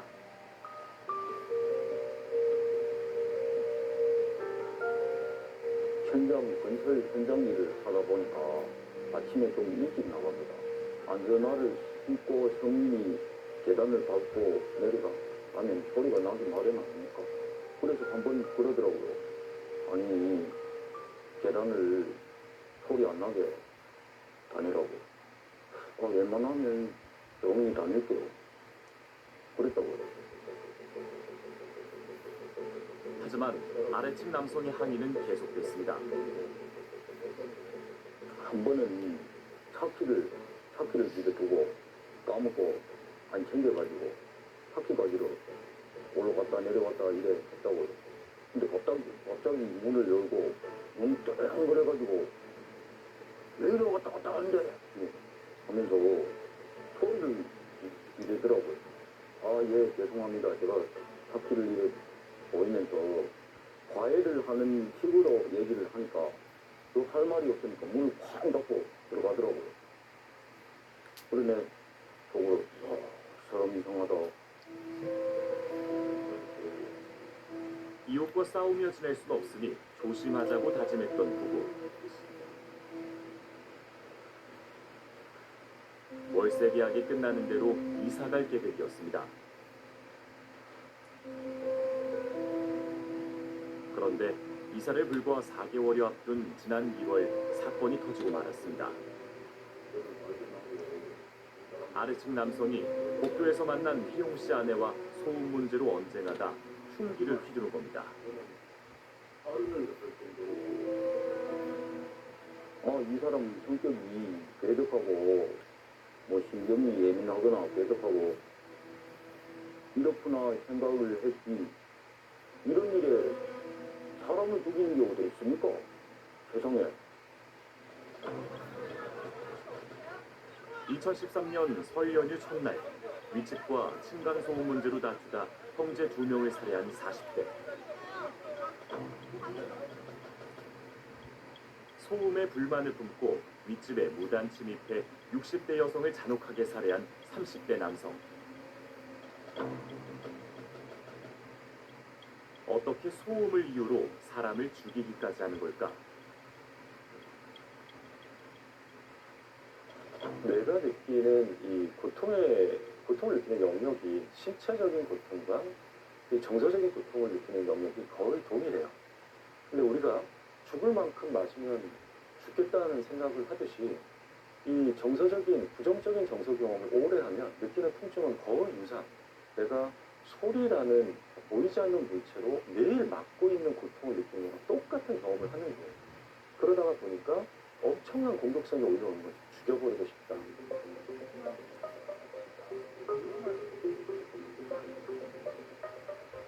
범죄심리학자 김선희 박사와 함께 최근 10년간의 소음 살인 사건 판결문을 분석했습니다.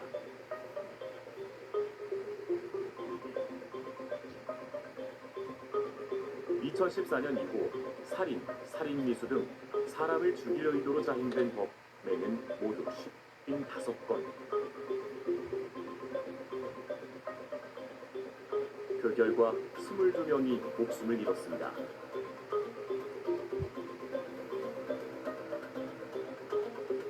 피해자가 위독했던 경우를 더하면 희생자는 35명으로 늘어납니다. 살인의 고의를 가지고 적극적으로 살해 행동을 했는데 119라든가 의료기술의 발달로 위해서 다행히 생명을 건진 분들이 많다는 부분들이죠. 미수까지 포함하면 훨씬 많은 인원들이 1년에 적게 잡아도 3-4명 정도가 살해당하고 있는 거죠. 즉 분기별로 1명 정도는 이웃 간에 층간소음이 시비가 돼서 사례가 되는 양상이고요.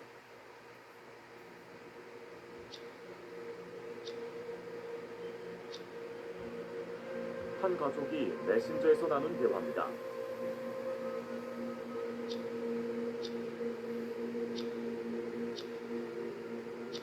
죽이고 싶다는 말을 반복합니다.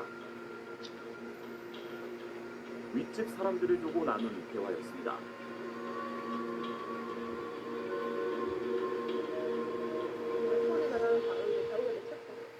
이들의 위층에 사는 강모 씨 가족. 아랫집에서 소음을 이유로 손해배상 소송을 당했고 그 재판 과정에서 대화 내용을 접하게 됐습니다. 항의를 여러 번 받긴 했지만 자신들을 죽이고 싶다는 대화 내용은 충격 그 자체였습니다. 제가 그걸 보고 나서 계속 잠을 못 잤거든요. 진짜 또 되새겨지고 되새겨지니까 계속 보게 되고 애들한테 이제 해코지 할까 봐 그것도 생각이 문득문득 나는 거예요. 만약에 우리 애가 할머니랑 가고 있는데 끌면 어떡하나? 물 쑤시면 어떡하나? 혼자 이제 계속 그런 이상한 나쁜 생각을 하게 되니까 버스 마음이 힘들었죠. 죽이고 싶다는 생각이 들 정도의 심각한 소음이 있었던 걸까? 최근 1심 법원은 윗집이 참을 수 없는 수준의 생활 소음을 냈다고 보기 부족하다며 아랫집 해고 판결을 내렸습니다. 소음의 크기가 문제는 아니었다는 겁니다.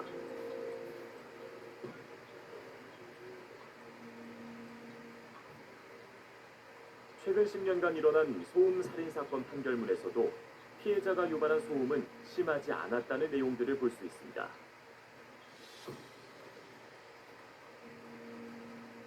소음이라는 게 주관성이 있거든요. 침에 살짝 찔려서 굉장히 고통을 느끼는 분이 있는 반면에 콕 찔려도 나 이 정도는 참을 수 있는 사람이 있습니다.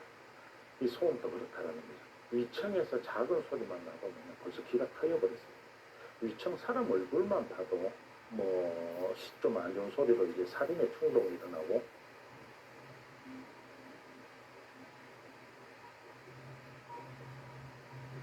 현관문을 마구 걷어차더니 황급히 사라집니다.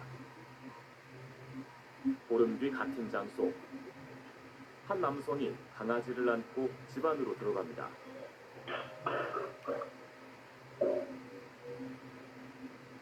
(30초) 뒤 누군가가 계단으로 올라와 힘껏 병을 던집니다.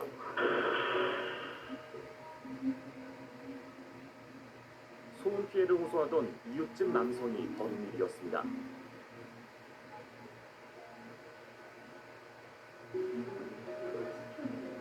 분쟁이 시작된 건 올해 초. 처음엔 말로 항의하는 정도였습니다. 이거쯤 약간 처음에는 와가지고 왜 이렇게 쿵쿵거리냐라고 그냥 말씀만 해주고 그냥 죄송하다고 했죠. 그 다음에 갔을 때도 똑같은데 이제 나갔다 들어온 지 얼마 안 되다 보니까 저희가 없을 때 그 소리가 나는 거죠.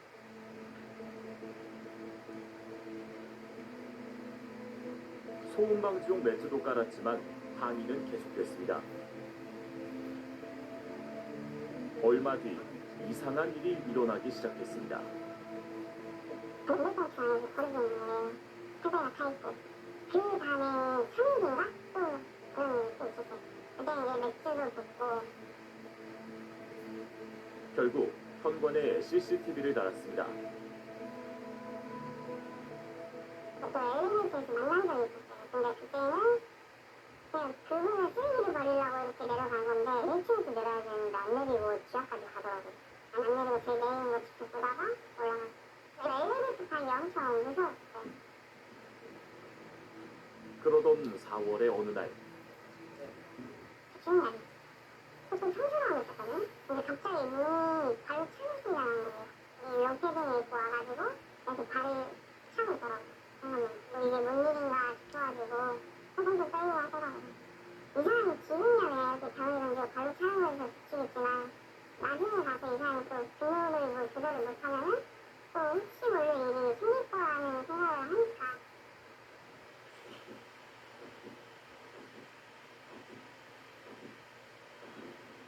천장을 두드리며 보복성 소음까지 내던 이웃집 남성. 신고를 받고 출동한 경찰에 현행범 체포됐습니다. 결국 스토킹 처벌법 위반 혐의로 입건돼 접근 금지 명령과 벌금 500만 원 처분을 받았습니다. 다행히 스토킹 처벌법으로 조기에 개입하고 가해자 피해자 분리가 됐기에 망정이지 어느 기관에서도 어느 사법기관에서도 개입하지 않았다면 좀 더 위험한 상황으로 갈 수 있지 않을까 생각해 봅니다. 이웃 주민의 물리적 위협은 처음 말로 항의를 한 지 석 달 뒤부터 시작됐습니다. 그렇다면 극단적 범행인 살인 사건의 경우는 어떨까?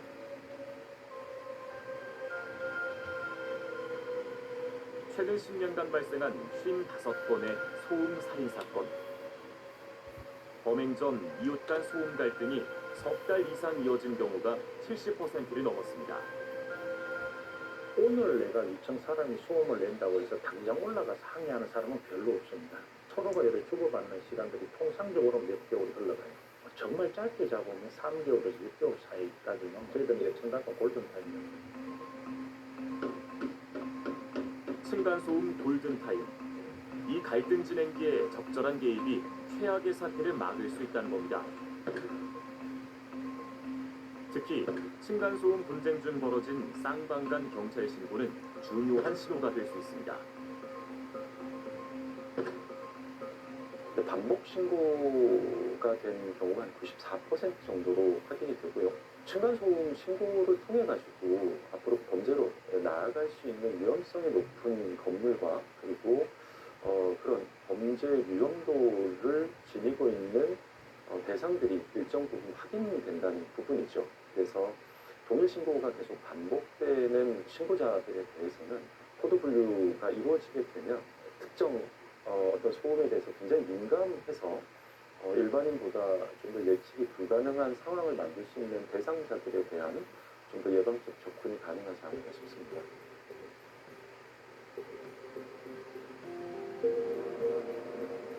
최근 10년간의 소음 살인 사건 기록에서 주목되는 또 한 가지 범행 장소입니다. 절반가량은 다가구 주택과 오피스텔, 원룸 등에서 일어났습니다. 층간보다 벽간 소음이 더 문제가 됐습니다. 나가고 싶네요. 뭐예요? 네. 왜 벽을 쳐요? 벽을 치는 게 아니라 식탁이 거기 있는데 식탁 깜깜하고 싶고 미친 거예요. 벽을 쳤잖아요. 그럼 벽에다가 책상을 좀 띄워놓던가. 어쨌든 벽을 쳤잖아요. 그러니까 뭐 치면은 와서 몰래서 말을 하든지 똑같이 벽을 치고. 지금 일주일에 몇 번이나 벽을 쳤냐고요? 이런 건물들은 아파트나 다세대 주택과 달리 소음 규제, 상담 대상에서조차 빠져 있습니다. 이분들은 어디에 하나 하수인하기가 조금 쉽지 않은 어떤 부분들이 좀 존재하게 되는 것이죠. 그러다 보니까 극한 상황으로 좀 가는 경우도 많다. 지자체에서 이런 부분들을 상담의 범주를 집어넣을 수밖에 없다.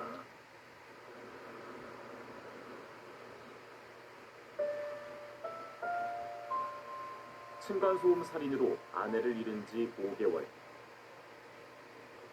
지금 정혜용 씨에게 가장 중요한 일은 아내를 살해한 가해자의 재판입니다. 1심에선 징역 20년이 선고됐고 이달 중 항소심 선고도 예정돼 있습니다.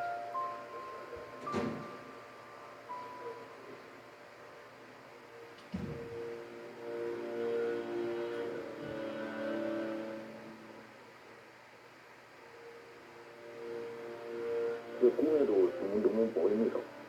보여도 참 이렇게 가놓고 참 꿈에 보이는 것도 너무 아픈 모습으로 꿈에 보인다고.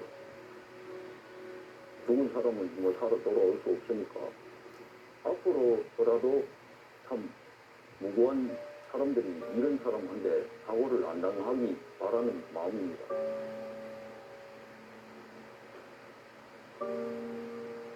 지난 10년간 소음살인의 목숨을 잃은 사람은 기록된 것만 22명.